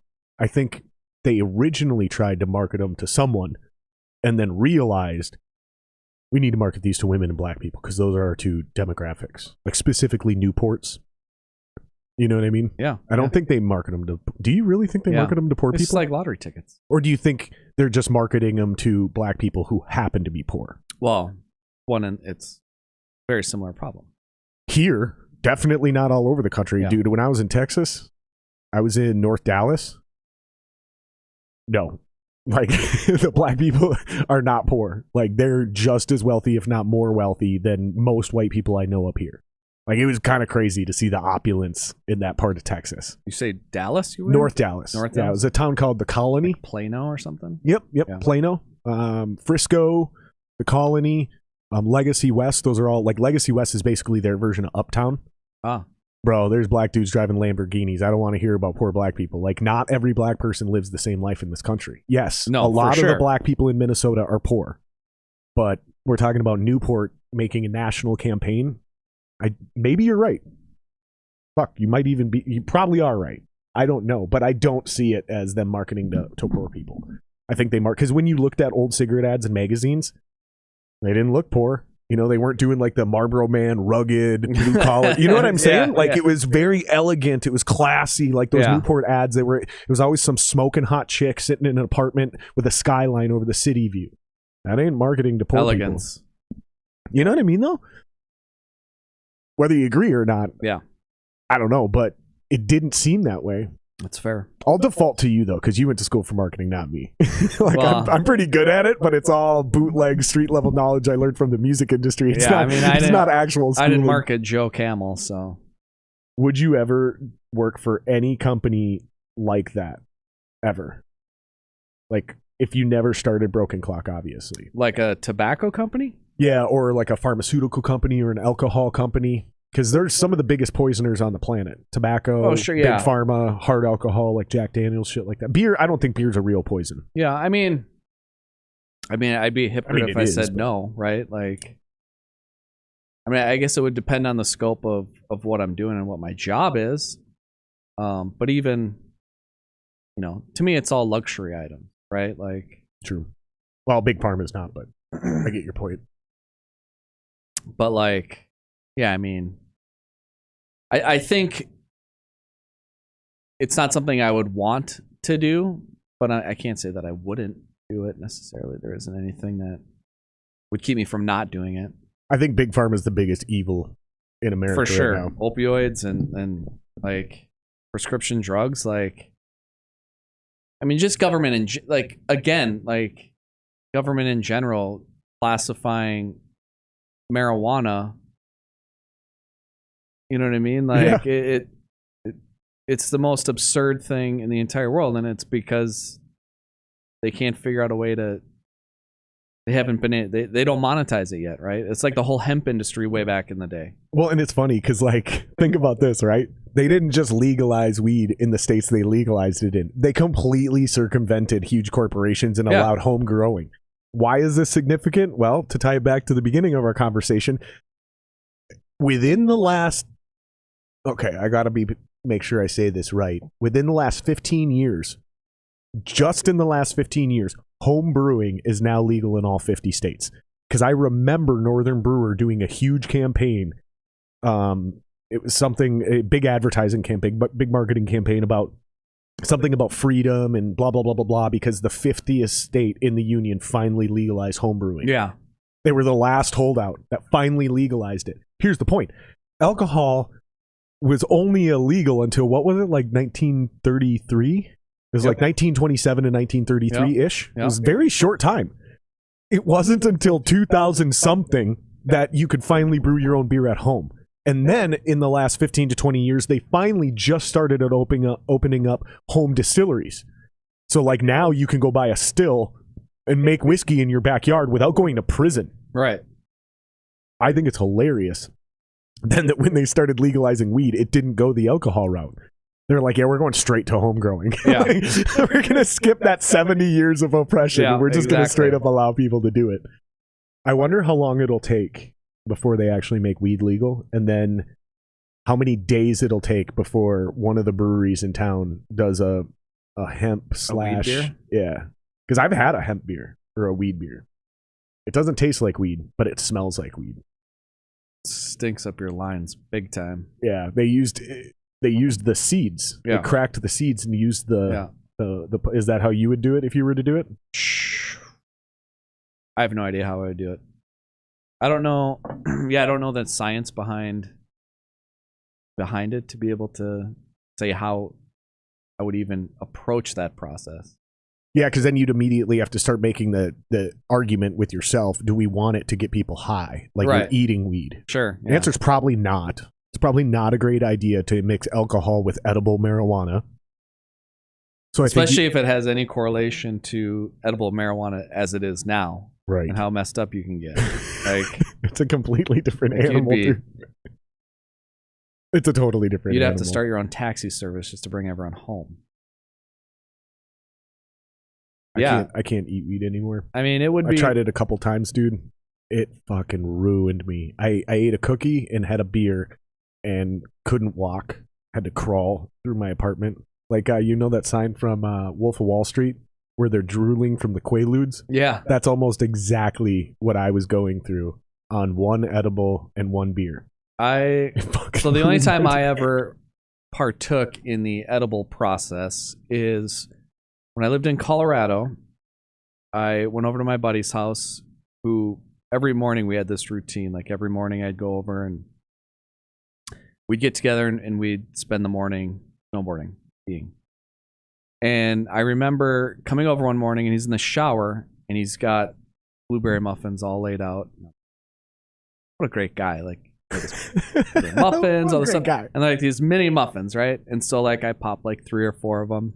And he gets out of the shower, gets dressed or whatever, and he's like, "Hey, did you eat some of these muffins? Because there was some." I'm like, "Yes," and they were awesome. Thank you. And he's like, "Well, I made those with weed butter, blah blah blah."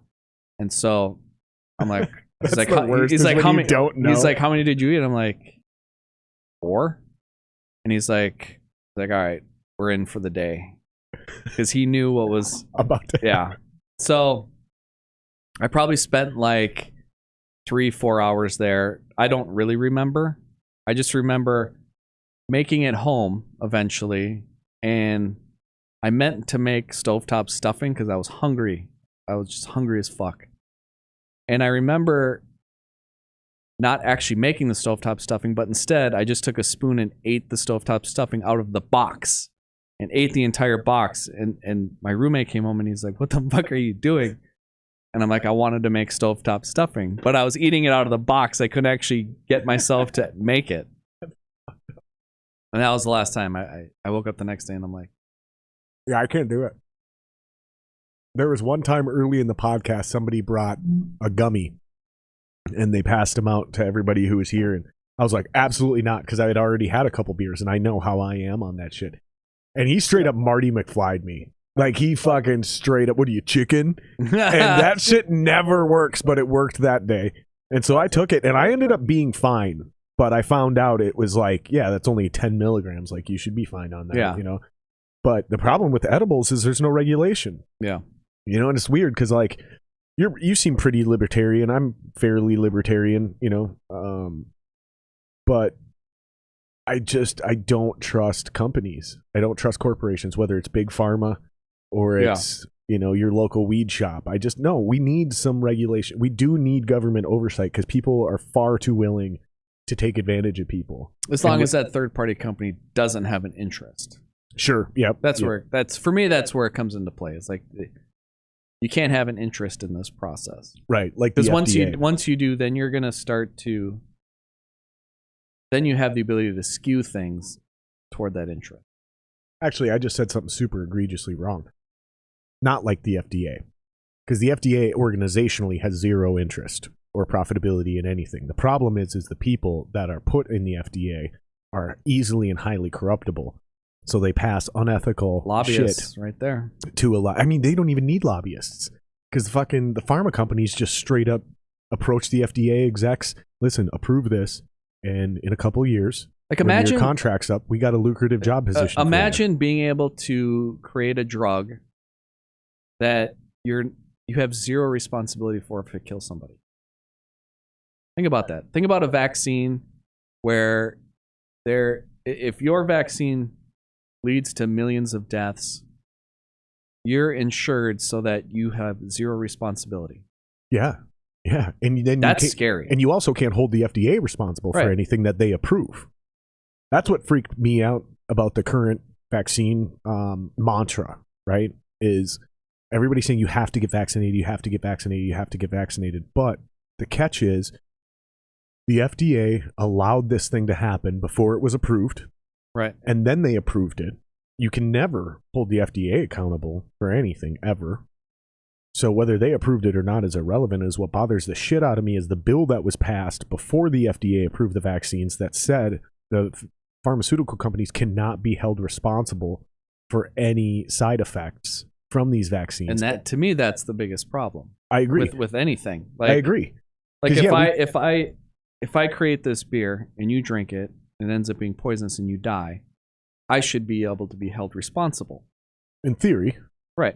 Logically, ethically, it makes sense. Because then I now have I now have to make sure that I create a product that is safe and consumable for you, that you're not going to get sick and die from it. Right, because you don't know any better as the consumer. Right.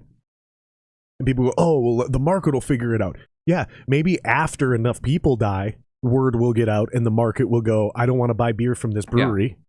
But we need regulations in place to make sure you don't murder any innocent people in the first place. Yeah. Ridiculous. Yeah, and then they get to make the money, because that's the other thing too, is these vaccines aren't really free. They're being paid for with taxpayer dollars. Right. And it's what freaks me out is that Pfizer is the number one sponsor and advertiser for pretty much everything mainstream media right now. CNN, Fox News, all of them. If you watch any of these shows, brought to you by Pfizer, brought to you by Pfizer, brought to you by Pfizer. It's like, how are y'all advertising this much if you're not making billions of dollars in profit? Like, nobody does that. Right. Nobody advertises so they can lose money or do something for free. Right. It's common sense here. They're definitely making a profit on it. Cool. I get that. They spent millions of dollars in R&D to get there. I get that. But when they can't be held responsible for it, and they're redacting now, how many pages is it? You probably know better than I do. It's a huge number of pages that they're redacting. So we don't even know what's going on. Like, we don't even have the ability. That's my problem, is I don't have the ability to audit you, but I'm forced to buy your beer? What? How is this a logical step that we've made as a society? It doesn't make sense. And then it's terrifying. And then they have Gestapo tactics. I know this seems extreme, but it really is, because there's governors that have, including our own, that at one point in time established hotlines so you can narc out your neighbor who wasn't isolating properly during the shutdown. This is what Hitler did. I know. It's crazy. I'm like, wait, what? Yeah. This is the world we came into? Tell on your neighbor. Yeah, exactly, man. Let me narc out my neighbor because he's not living his life the way I think he should live it. When there was no data to verify or back up any of this. It was all theoretical. We're every American right now is in a 2-year lab experiment. And if you're concerned, if you show any sort of concern, like, hey, I'm a little concerned, well, then you're a conspiracy theorist. Yep. Like, well, no. Yeah. It's wild, man. And you know what's crazy is, like, some of these conspiracies will make you sound like a nut job. Mm-hmm. Like 5 years ago, 10 years ago, if I would have told you about an underground sex trafficking ring, you'd be like, dude, come on, man. And then all of a sudden the Catholic Church got exposed. And people were like, well, yeah, but that's just the Catholic Church. And then all of a sudden Jerry Sandusky and Penn State got exposed. Yep. And they're like, that's just one little isolated incident. Now all of a sudden Jeffrey Epstein. Dude, it just keeps happening. It's no longer a conspiracy. It's a proven fact that these things are real. So maybe we shouldn't be dismissing all conspiracies just because they haven't been proven real yet. You know what I mean? Like, I don't think that's an unreasonable stance to make, but there's a lot of people that do, man. And there's a lot of people that'll find out that if you're unvaccinated, you're the reason this is still happening. It's like, that's not how this works. Did you miss the first part of the conversation where vaccinated people can absolutely still catch and spread this thing? The reality is, everybody, if we actually follow the science, that's what it shows. It doesn't. Right. Yeah, the science doesn't align with anybody's theories. Yeah. It's a little bit of this, a little bit of that, a little bit of this. And that's the other one, is follow the science. It's like, you don't even know what that means. Most people that say that don't even know what that means. All you're doing is regurgitating what CNN just said yesterday. Right. You're not following the science.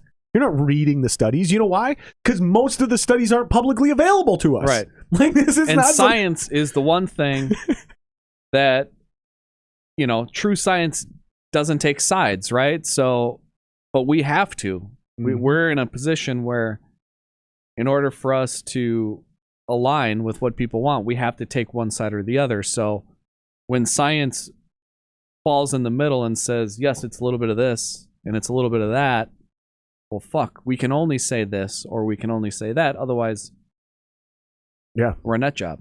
Yeah, exactly. Or you're a bigot. Yep. That's the other funny one. That's the new buzzword. All this bigotry. And that's where I really get pissed off, is the divisiveness. It's not just that people don't agree or people get a little shitty. It's exactly what you just said. Oh, well, because you're not on this side, you're on that side. And that side is evil. Mm-hmm. And so you even have politicians where, whether they're right or wrong, whether they have a good point or not, they can't make their point without alienating an entire group of people. My biggest example of this right now is Ilhan Omar. Everything she says is bigotry and racism. Yeah. Like, oh, this is the same bigotry and same racism that blah, blah, blah, blah. It's like, stop. Like, make your arguments without the words bigotry or racist, and then we'll see if they fucking hold water. Because it's just an irrational proposition to try to say that racism is at the root of every problem. And then she goes as far to say during the riots, the entire American democracy and capitalism are racist at their core. and need to be torn down to their foundations and rebuilt from the ground up. Even if that's true, that's the last thing you should say during riots. Yeah, sure. You're just literally adding gasoline to a fucking forest fire. It's not a smart move. And it's not helpful. And it's also not true. Like, that's the one thing that bothers me the most is, like, if you think about it, there was only about 30, 40 states when the Civil War exploded. And the top half of the country was pretty equal to the bottom half of the country. And that entire top half of the country had already abolished slavery. Sure. And then we went to war and beat the bottom half of the country. And then everything west of the Mississippi got settled for the other 20, 30 states, whatever. It's completely irrational to try to say that the entire country was built on racism. Like, okay, the first 13 colonies had slaves, but they were not isolated to just black people. So racism argument gone, right? Because they did. They had white slaves, they had Native American slaves, they had black slaves. Like, it's not a racist issue. That was just part of the economy. It's a slave issue. Exactly. And then when they realized the ethics of that was super fucked up, they just got rid of it. They were like, no more slavery up here.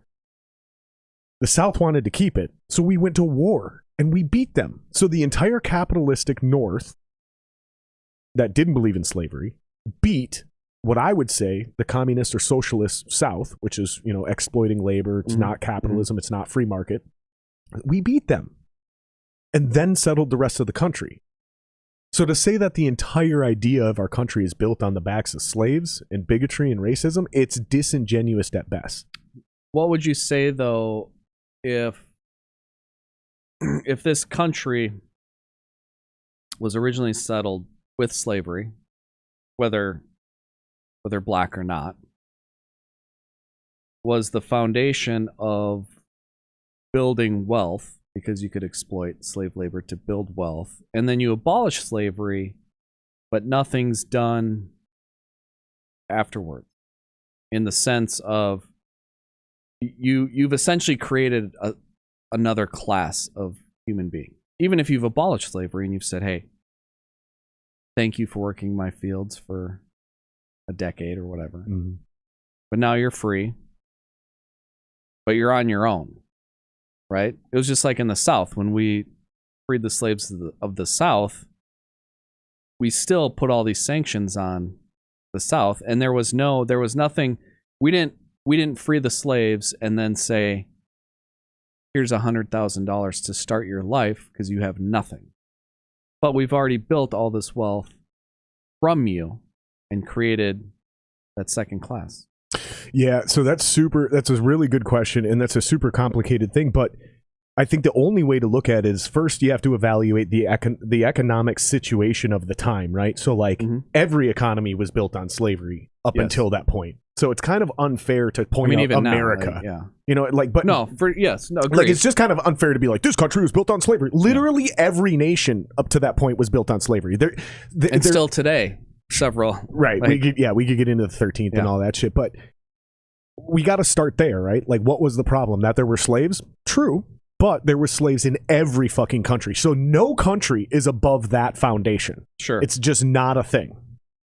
So then you get into the Enlightenment, right? The period of time where society began to realize what we were doing was wrong as in form of slavery, right? Okay, well, why didn't we turn around and give those people money to go, well, here, go start your life? Well, I think the simplest answer is because every immigrant who came over here up until, God, I don't even know, probably up to World War II, didn't come over with a penny. The government didn't give them any money. They didn't do shit. But they also had a choice to come over. True. So is what we did is President Monroe created, I think it's Liberia or Libya over in Africa, right? And the capital is Monrovia. And we actually had a program. We get it. We abducted you and brought you here. Well, actually, somebody else abducted you and brought you here and sold you to us. But if you want to go home, like, we'll even give you a state. We set up it's a failed fucking state. Like, it didn't work, right? So that's still a program, by the way. If any African American wants to go home, there's actually a program where I think it's a free plane ticket. We send you back, go live your life. Like, we get it.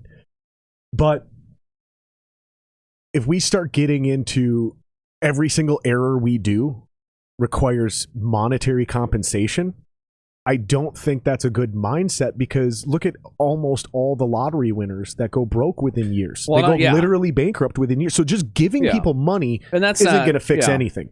And I think we had a plan in place that was going to work, and it seemed to be working for a while. So after the North won the Civil War, we had what was called the Reconstruction Act.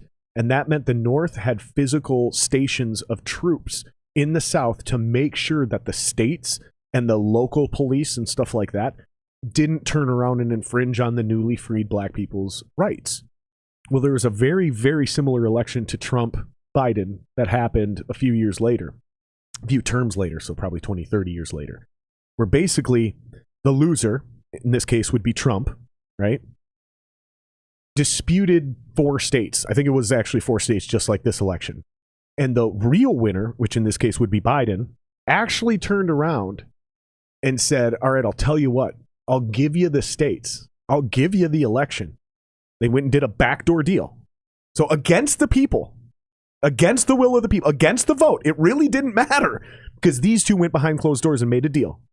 Said, all right, I'll tell you what, I'll let you be president, because we all know I won. I'll let you be president, but you got to end the Reconstruction Act. Boom. He did it, and we ushered in 100 years of Jim Crow. That's a real fucking thing that happened, and it's an actual travesty. So it can't be just as simple as we had slaves and we didn't do the right thing afterwards. It actually is what happened was corrupt politics. Yeah. Bribery, backdoor deals, where suddenly the rights of the American citizens and the votes of the people that we put in office became irrelevant. It came down to 2 people making a behind the door agreement. That's a way bigger problem than anything that's actually being brought up. And it's very similar to what has happened in previous elections or more current elections. Sure. Does that make sense? Yeah. That's how I would answer that question, because it's super complex what you just asked me. And that's the only way I can approach it, is like, we can't go back in time and fix those things. And over the years, we have one by one gone in and tried to rectify with good laws for voting rights and for discrimination and things like that, to open up the Constitution to protect every American citizen, whether race, religion, color, or creed. You know, and creed is important too, because a creed, depending on what you look up, the definition of creed, the way I was taught the definition of the word creed is it's a set of non-religious beliefs, right? So like if you're an atheist, Christian rock band. Sure, right? But like, you can be an atheist, that's your creed. Yeah. You're not religious, right, but you have a set of philosophical and spiritual beliefs. Yep. That's what creed means. So I can't fire you because you're an atheist. I can't fire you because you're a Christian. I can't fire you because you're black. I can't fire you because you're a woman. You see what I'm saying? We've tried to pass all of these laws. Now is what's happening is, I think, the reason those things have stayed in place, those issues of oppression, ironically, you look at the biggest discrepancy of poor black people, they're in the bluest states with the most amount of welfare. Like I said, when I went down to Texas, I see no wealth difference between the black people and the white people. Yes, I was in only one part of Texas, and it's a big place, but there are very few super wealthy black people in Minnesota. Yeah. It's just a reality we live in, unless they're professional athletes. There's just very few of them. But you go to Texas and there's fucking engineers, lawyers, architects. You see what I'm saying? Yeah. It's not the same. They don't all live the same. And it's ironic that in the South, where they actually had real slavery, black people are actually doing better. Yeah. Because same thing when we go to North Carolina, where my wife is from. They don't have that same weird racial tension and weird racial separation that we do. And they had actual segregation in North Carolina. We didn't. But up here, we have true black neighborhoods and we have white neighborhoods. We have like black hangout spots and we have suburban white people hangout spots. You see what I'm saying? Yeah, yeah. That I can't wrap my head around, because we never had slavery here. We never had segregation here. Never, ever, ever in the state of Minnesota were those things legal. I think maybe in the territory before we became a state, maybe, but I don't even think that's a thing. So I can't wrap my head around it. What do you think about that? Well, it's again, to me, it falls on the whole idea of government trying to be the problem solver, and exactly, and that really is, for me, what it comes down to is this idea that government can save people. The reality is that isn't how it works. Like we try to. What's the problem? Is that the poor and underrepresented lack the same educational standards or ability as wealthier communities. So what do? We continue to double down on government-sanctioned education, and the discrepancies only get larger. Yep. And so for me, that's where it comes down to. When we say, when the mayor comes in and says, "Hey, North Minneapolis is really struggling. Let's create this idea that if you open a business in North Minneapolis, we're not going to tax you for a certain amount of time." Well, you're not actually creating wealth within North Minneapolis. You're just inviting people that already have a ton of wealth to open a business in North Minneapolis and suck more money out of North Minneapolis. Right. You're not actually keeping wealth within Minneapolis. Same thing if you point. live in North Minneapolis and you want to own a home, the idea should be to allow people that are longtime residents of North Minneapolis to be able to start a home, not suck taxes out of them to funnel it into some other program, but keep the money within North Minneapolis. Right. And to me, that's where it all comes down to. Like, you know, we exploit the poor and underrepresented because we know we can. We put them into a position where they have to rely on government. I agree. And to me, that's the biggest issue. Yeah, and I think they do that whether it's your personal life or it's your business, right? Like, they're constantly trying to say, well, these corporations are evil, they're exploiting people, they're not paying fair wages, so we're going to do X, Y, and Z. Well, unless we're going to become straight up communists and tell a business there's a maximum wage, right? There's a cap on how much you're allowed to make. Right. They're never ever going to actually fix. And anybody that goes, yeah, I'm down with that. I'm down with the maximum wage. Now we got problems. Like, now we got shit to fight wars over. Because you're not going to tell somebody realistically they have too much, because who's going to go take it? Right. Who's going to really actually stop them? You're asking, and this is what pisses me off, man, is like, oh, you're you know, as somebody who's pretty liberal, it pisses me off on my own side of the fence because people are anti-gun, they're anti-this, they're pro-this, they're pro-that. But you want other people, the government, to go enforce these rules, and they need guns in order to do them. Because that's what it boils down to, is if you don't obey, we put you in jail. If you resist, we hold you at gunpoint and force you into jail. Right. At fear of death. This is a very libertarian philosophy, but it's kind of legitimate. Like, there's some serious truth to this. So it's super hypocritical for me to look at the side of the fence that doesn't want any of those things, but they're leaning on a government to do those things for them. Right. It just bothers me, dude. And it doesn't make any sense because as a business, it de-incentivizes you to give a shit, right? And yes, you could try to get everybody to start a company like you did, where our intent is to be employee focused. But the reality is you're immediately, like, you will never scale Broken Clock to be Anheuser-Busch. It's just not possible. It's not possible. Yeah. It's not a thing. The only way, and there's a lot of people out there that love to drink their Bud Light. We talked about this earlier, the consistency of every time you open that Bud Light, you know exactly what it's going to taste like. And how many breweries do they have across the country? Like 6? Something like that? In order to ship it and get it everywhere. Yeah. They don't brew it all in one spot. Yeah, it's all facilities. Yeah. Well, the consumer, they love that shit, right? They love getting their Bud Light or their Pinot Noir, and it's consistent and perfect every time. Well, that only happens because of big corporations. And big corporations can only deliver you this consistent product that you love by not paying everyone equally, because they have to remain insanely profitable. So that way, when the pandemic hits, they've got a hopper of a couple billion to sit on and go, we can make it through this. We're going to be okay.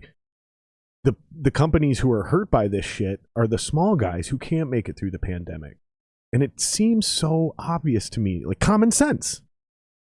It is. I don't understand why we're still arguing about it, though. And I don't mean you and I mean just society. Like, this is still a point of contention. This is still, and same thing. People want to bitch about Amazon. Like, for example, Elon Omar. I'll go back to her. She loves to rail on Jeff Bezos for being too rich. Well, here's the thing. Jeff Bezos pays personal income tax on every dollar he claims as CEO. That's a reality. Well, more importantly, he also has created a system for those that can't afford regular products at regular prices to people, right? Like, exactly. Same thing with Walmart. Like, Walmart, we can bitch about Walmart and how much that family makes, and, you know, They make a shit ton of money that we'll never know how they'll ever spend for generations. However, they have created a system that has allowed people that don't financially make a lot of money to afford a product to take care of their family. Yep. Yeah. And a literal example of this is if you're fat, shut up. Because like having extra pounds means you have more food than you need. Like that's an actual thing that we're dealing with now is obesity in America. We have so much that we don't even know what to do with it. Like there's so much food here that we shouldn't be talking about food shortages and food crises. It's more of a food management issue. Yeah. Right? It's not about prices being too high. It's about your ass going to fucking Boston Market and buying enough food for a family of 6, even though there's 3 people, and you throw half of it away. That's something we should talk about as a well, that's part of the and just getting back to like the craziness of government, like grocery stores throwing away food because it doesn't because look they're pretty. not because it doesn't look pretty and they're not allowed to donate it. Yep. Right? Like it has to go in a dumpster and it's illegal for a homeless person to go in that dumpster and take that food. Yep. Right? And That's a great example. And where do the police focus? On that homeless guy taking the food out of the dumpster because he's the easy target. Mm-hmm. Like it's the most absurd thing ever. Yeah, because he makes rich people feel uncomfortable. Right. It's like, good for you. Yeah, How great is your life that watching somebody struggle for food makes you feel uncomfortable and unsafe? Talk about fucking privilege, man. It is fucked up. That's super fucked up. There's so many of these things. We could talk for hours about this. Just the egregious examples of hypocrisy. And yeah, I think the biggest one for me personally is right now, the homeless issue. Right? Like, nobody is actually addressing the problem in Minneapolis with the homeless encampment outside the quarry in northeast Minneapolis. Well, they're everywhere. I mean, homeless people, like, we're only growing homelessness. Like, it's growing. And we think, to go back to the whole police situation, like, we think solving the problem is to get rid of the homeless encampments. But the reality, like, where the fuck do you think they're going to go? Like, just because you raid a homeless encampment at 4 a.m. doesn't mean they're automatically no longer homeless. Right. Right? You have to go somewhere. So what are we doing? Why are we allocating police resources, for one? Like, part of that, going back to that whole overworked 14-hour shift conversation, why is 3 hours of that 14-hour shift being spent raiding a homeless camp? Right.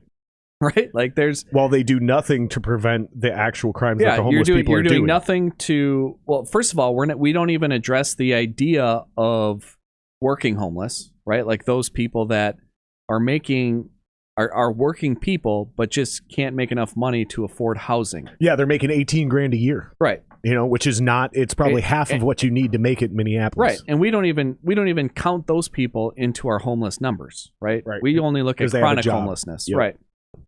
Which you can't solve chronic homelessness until you solve working homelessness. This thing smells like pot. Do you smell that? No. There's no pot in here, but it smells like weed.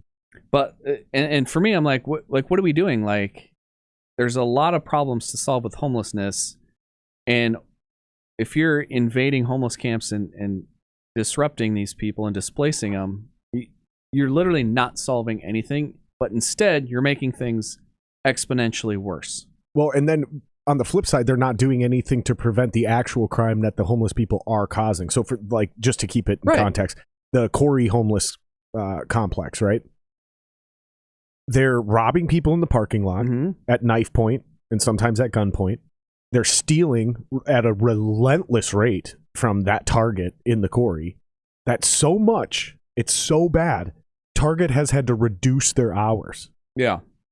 That's in every possible way. This is worse because now there's even less jobs available because there's less hours to work. Available. So instead of raiding the homeless encampment, how about you just protect Target and the parking lot from the homeless? You can start there and fix a problem. And then send professionals. Like, 99.9% of people don't rob people and rob Target because they want to, right? Because they're really excited about robbing somebody, right? It's out of necessity. It's a humanitarian issue of necessity and survival. Like 100%, dude. I have to start this extra space heater because it's below zero outside. Right. I got 4 insulated walls around us right now. Right. Imagine living in a tent right now. Yes. Your ass is going to Target and stealing a heater. Right. And like you're it's a fucking reality, dude. Like you're stealing a heater today. and 99% of people are pissed off that homeless person even walked into Target in the first place. Let alone even if he wasn't going to steal anything, he just wanted to get warm. Yep. Right? Like it's a huge issue. And part of defunding the police is reallocating some of those resources to people that can actually assist those who otherwise would commit a crime out of survival. Yeah. Like that's where energy needs to be focused when we talk about the issues of people not having homes. And now let's not be disingenuous though. Vagrants are a real problem, and they have been for years. Sure. I mean, like 100 years. Like gypsies were a thing. You know what I mean? Like yes. Like there are a large amount of people that don't want to be part of the system. They want to live quote unquote off the grid, but they can't. So they live in the city. And they're permanently homeless on purpose. I even knew kids like this growing up. We called them street kids. Yeah, it's when I lived in California, it's everywhere. Yeah, there are a large amount of people that do want that, but there's most of them. I would say, I think you said 99%. I would say 70 or 80% are there by circumstance. They don't want it. Right. Then there's the other group of the vets. Right, the vets don't want to be homeless. But they end up homeless because in order for them to get those VA benefits, they have to check in by a certain time. They have to take drug and alcohol tests. These are guys who sacrificed their civil liberties for God knows how long, and now they're coming back, and they're basically being treated like a prisoner in a halfway house. Boom. Absurd. Those guys aren't going to do that. Right. After everything they just went through, no. They just want to be They would rather be free. They would rather be poor and free and homeless than live under that kind of dictatorship, which is literally just having a place to live. Think about the mindset you have to be in to be that guy. I fought for this country. I've lived outside. I've slept in the tundra. I've slept in the desert. I am not going to fucking live somewhere where they tell me I have to be there by 9 p.m. and pass a piss test. Yeah. And lose everything I have because I went to the bar and smoked a joint. Right. Which might end up being legal soon. But those guys are like, I'd rather be fucking free and homeless. Think about that mindset of the shit you have to go through to put you in that situation where that's like the better of the option. That means the VA housing must be pretty fucking shitty. I bet you if it was a 4-star hotel, people would be willing to take drug tests, but it's not. They're like prison cells, dude. Yeah. This isn't a solving of the problem. Like you said, they're not actually solving the problem, and in many ways, they create more problems. Yeah. And I think that's the real thing most of us need to get to accepting is that reality. Like your brewery is kind of a great example of creativity and resilience being what's keeping you alive, not the government stepping in and going, we need to save small breweries. Right. Let's create a fund for them. Because then you don't need to be resourceful. Because when the pandemic ends and all of this comes, I guarantee you guys will be on probably the strongest footing out of any of these places.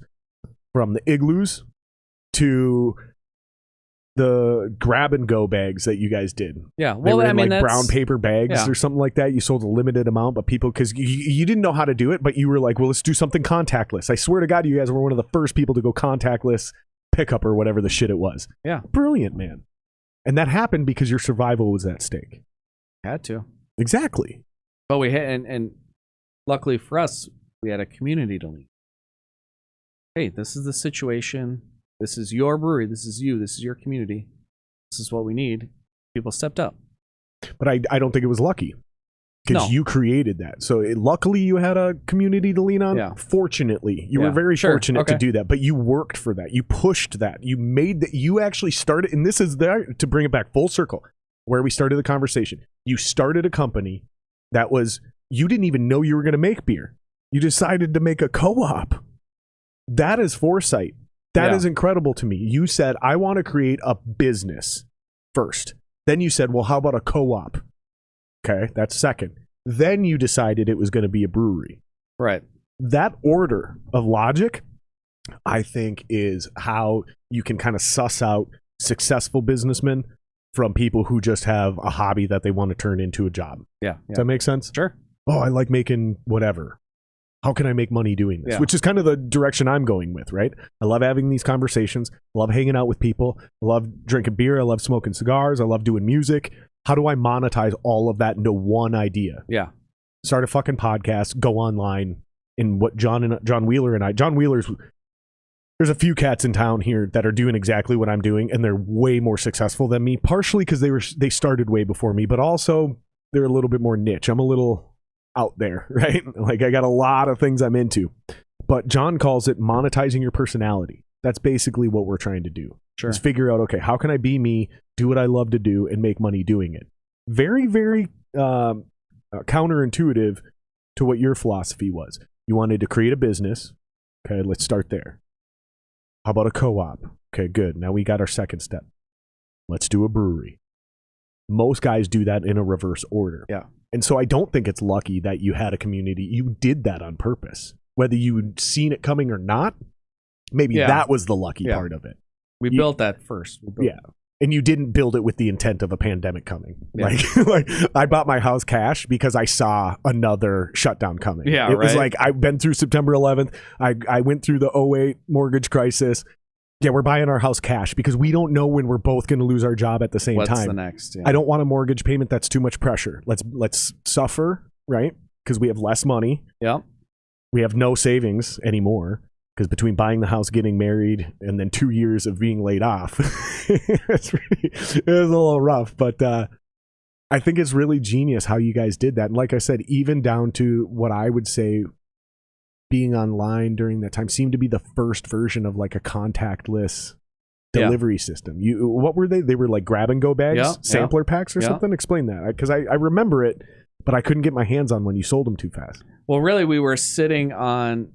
So one of the problems with the pandemic and not being able to be open, we were also sitting on inventory of a perishable product. And we're like, okay, we need to come up with some way to make some money while also getting rid of this perishable product that otherwise we're going to have to dump. And nobody cares. The reality is nobody who is supposed to, government's there to save you, right? Well, no. They're not gonna. You can't put that product in a 12-ounce can because, when the reality is that for most breweries, if they could have just done this, then nobody would have had any problems. Right. None of the breweries would have suffered the way that they did. Instead, they had to open all of these cans and dump them out because their distributors weren't taking it, and it was a big mess. So for us, we're like, okay, we're sitting on a perishable product, but we're also can't be open to the public. So what the hell are we going to do? And we can't distribute enough product. Like, we just don't have that capability. So, yeah, we created the grab and go bag. We're like, contactless delivery. Okay, what are you telling us we can and can't do? Okay, well, you can't have people in your sub. So we had to take this whole list of things that we can't do and say, okay, well, what can we do? We have this product. What can we do to make sure that our survival happens? Like, we can't rely on anybody else except ourselves. So we better come up with some creative shit. Otherwise, we're going to be in the same unemployment lines as everyone else. So yeah, what the hell are we going to do, and what can we do? And yeah, it's fucking crazy, man. I got to give you props, dude. I got to give you. I got to not just you, your whole crew, because you don't do this alone. No, I got to give you guys a lot of props, man, because there's a lot of people that I don't think they're doing it the right way, and there's some people who, including other breweries, I'm not going to name them outright. I've already kind of called them out on previous podcasts. I'm not here to talk shit about your competitors. Yeah. But there's a few places in town where I don't agree with how they've handled things. Yeah. I think they've done a lot of virtue signaling. And that's one of the things that bothers me the most is if I can figure out your politics by how you conduct your business, that shit is gross to me. Yeah. Like, if I can see how you run your business, I can tell you're a hardcore progressive lefty or you're a hardcore alt-righter. Like, I'm not trying to fuck with these people, because that's not how the world actually operates, right? Like, that's not the majority of did not vote would win the election. Most of us are in that category, and that's what I've been finding probably the most profound over the last couple months. It's like I said, that map I seen. If did not vote was a candidate, it would have won the last two elections. Crazy. That's profound. That is really, truly profound, man, because that's where most of us live. And I've been preaching a very similar rhetoric for a long time by just doing math, just looking at the voting numbers. Like, listen, man, most of us don't identify with Hillary or Trump. Yep. Most of us don't identify with Biden or Trump, but we feel compelled to jump into these tribes. And then that's fine if that's what you feel you need to do, right? I don't want to vote third party unless people are satisfied. Cool. I get that. I can respect that. But to turn around and call the other side evil or idiots when there are some evil things that they're doing, right? Like every side has it. Like, yep, I would say the fascism of the alt-right, sending out fucking Homeland Security troops to round up people in Portland during the riots. Like, you promised us in 2011 that wasn't ever going to happen. And here we are 20 years later, and Department of Homeland Security is rounding up American citizens in unmarked vehicles. That's fascism. You know, when you've got the left, it's terrifying, deciding that people are making too much and they're ushering in straight up communist principles and philosophies. That's evil. But that's not even the majority of those two parties. Like, no. You know what I mean? And that's, But they are happening. That's the other thing. They are actually absolutely happening. Yes, I get it. The alt-right represents, 1% of the Republican Party or some crazy shit like that? But it's still there. Yeah. You know, the far progressive commie lefties are still there. And that's how each party is identified by the other party. Exactly, by the farthest end of that spectrum. When the most majority of Democrats, like I said, are very moderate, they're kind of sane. The Republican Party is a lot more unified, but I know a lot of Republicans that they're like, man, I just want less taxes and small government. That's all they really want, because they're like my parents, you know, that kind of Republican. They don't agree with any of this other shit either, but they're like, yeah, but I'm not going to be part of them fucking communists over there. Exactly. And same thing. Fucking some of these lefties are like, yeah, I have huge problems. I've had these conversations on my own podcast. Yeah, I have huge problems with the left, but I'm not going to be a Republican. It's like, okay, well, where do we go from there then? Yeah. So if I gave you a magic wand and made you mayor of Minneapolis as a business owner, what do you think the best thing we could do to handle the current version of the pandemic with Omicron and all the shit we're doing? What do you think we should be doing? Because we've talked a lot about what we think we shouldn't be doing. What do you think is the most responsible way to handle it if you're a business owner with all the fears, with all the crazy shit? I think it's about properly educating people and understanding what the risk is, right? Like, I don't think instituting these vax mandates are solving any problem. I think what it comes down to is saying, hey, if you want to go out, do so at your own risk, right? Like, if you're going to go out and you're unvaccinated, understand that your risk of being hospitalized goes up by whatever the numbers are, right? Like, because that's really what it comes down to. Like, this thing is here probably forever in reality, right? Like, this is going to turn into another flu type of situation where every year you can get a booster, or you don't have to, right? Like, flu shots have been around for a really long time, and people either get them or they don't. And then people get sick and they don't. But for me, if I'm mayor, what I'm saying is understand your risk if you go out. That's all. Understand what there is a heightened chance that you're going to get sick. If you're vaccinated, it's more likely going to be less. Your symptoms are going to be less. If you're unvaccinated, there's potential that it's going to be higher. But you get to take that risk. That's your risk. And so you're talking about pushing reliable information. Yeah. Instead of trying to be like, oh, well, 2 weeks ago we were pushing this agenda, but 2 weeks later we're going to change it. And you're just going to push what's actually reliable. Yeah. This is what we know for a fact. And do so at your own risk. What do you think of colorizing, and I'm using that word on purpose, so just bear with me, listeners, colorizing certain establishments, so like red, yellow, green, right?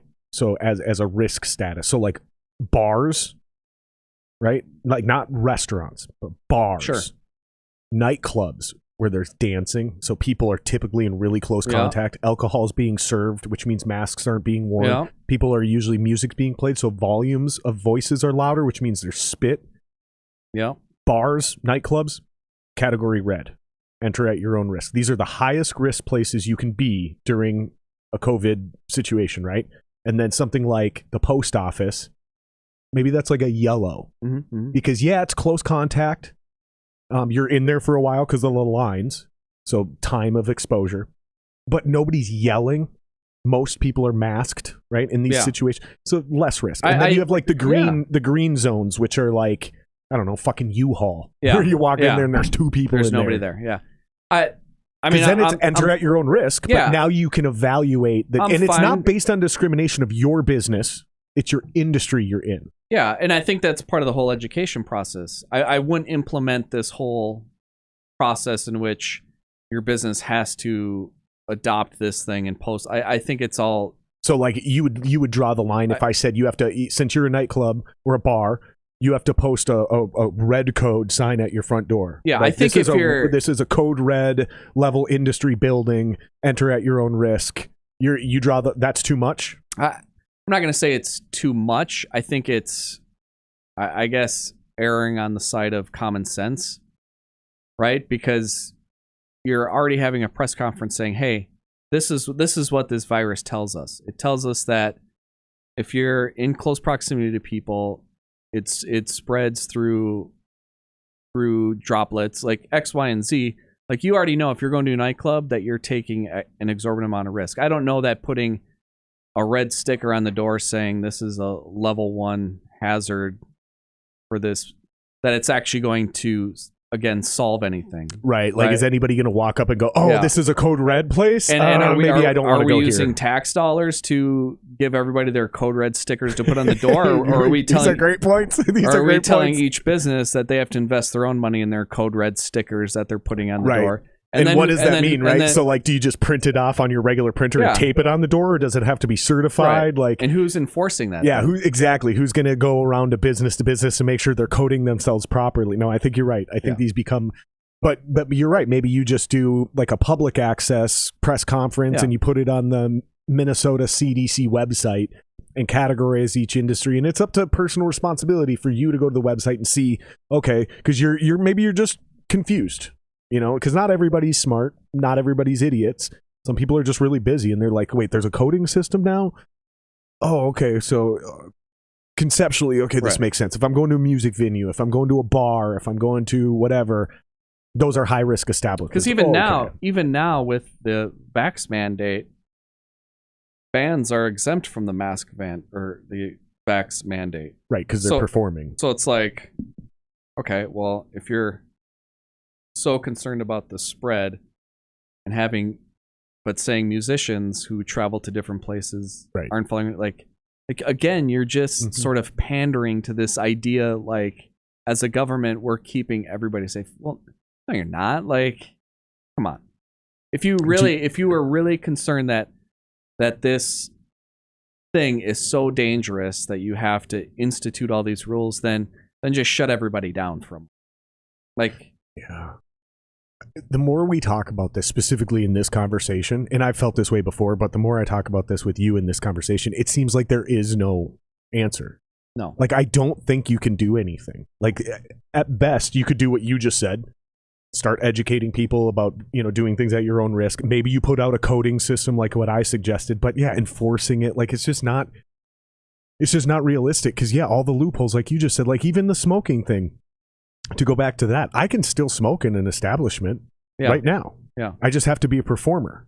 I have to, like, literally, if you hired me and my band to go do an acoustic set at your venue, I could legally go up on stage with a cigar in my mouth. And even you, if you tried to, and you're like, dude, you can't smoke in here, I could just hand you a piece of paper.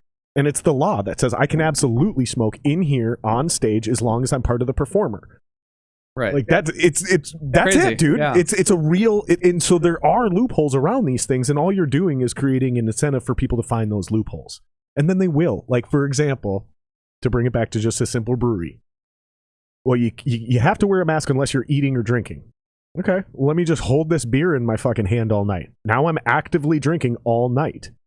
Because are you actually telling these bar owners, their waitresses and waiters, have to walk around, and every time they see somebody talking without drinking, they have to go, sir, put your mask on. Right.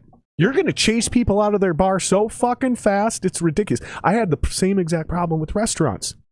So you're telling me I have to wear a mask for this 80 feet. Yep. But once I'm at the table, I don't have to wear my mask? Right. Because now that I'm seated, I'm actively eating and drinking? Right. Is it anything other than virtue signaling? No. Not. Yeah, I don't think it is. I think it's just straight up virtue signaling. I think it's politicians trying to build a resume. Here's how I protected people. Here's how I made people safe. You know, it's interesting because Florida, if you age adjust for Florida, I don't know if you know this, but if you age adjust for Florida, the fact that they're all seniors, so you just get rid of that one demographic over whatever age, Florida and Texas are doing the best in the nation on COVID deaths. And they had the least lockdowns. Yeah. Yep. Canada, where they have some of the strictest lockdowns, actually having, again, the worst time of it. And it makes sense if you think about this, right? I studied this in school. And that's why I understood the lockdown to slow the curve and all that shit. But at the same time, I was like, this is incredibly dangerous if you do this in the wintertime, because people are naturally huddled together in the winter. And then if you really make them huddle together in the winter, that's when diseases spread the most.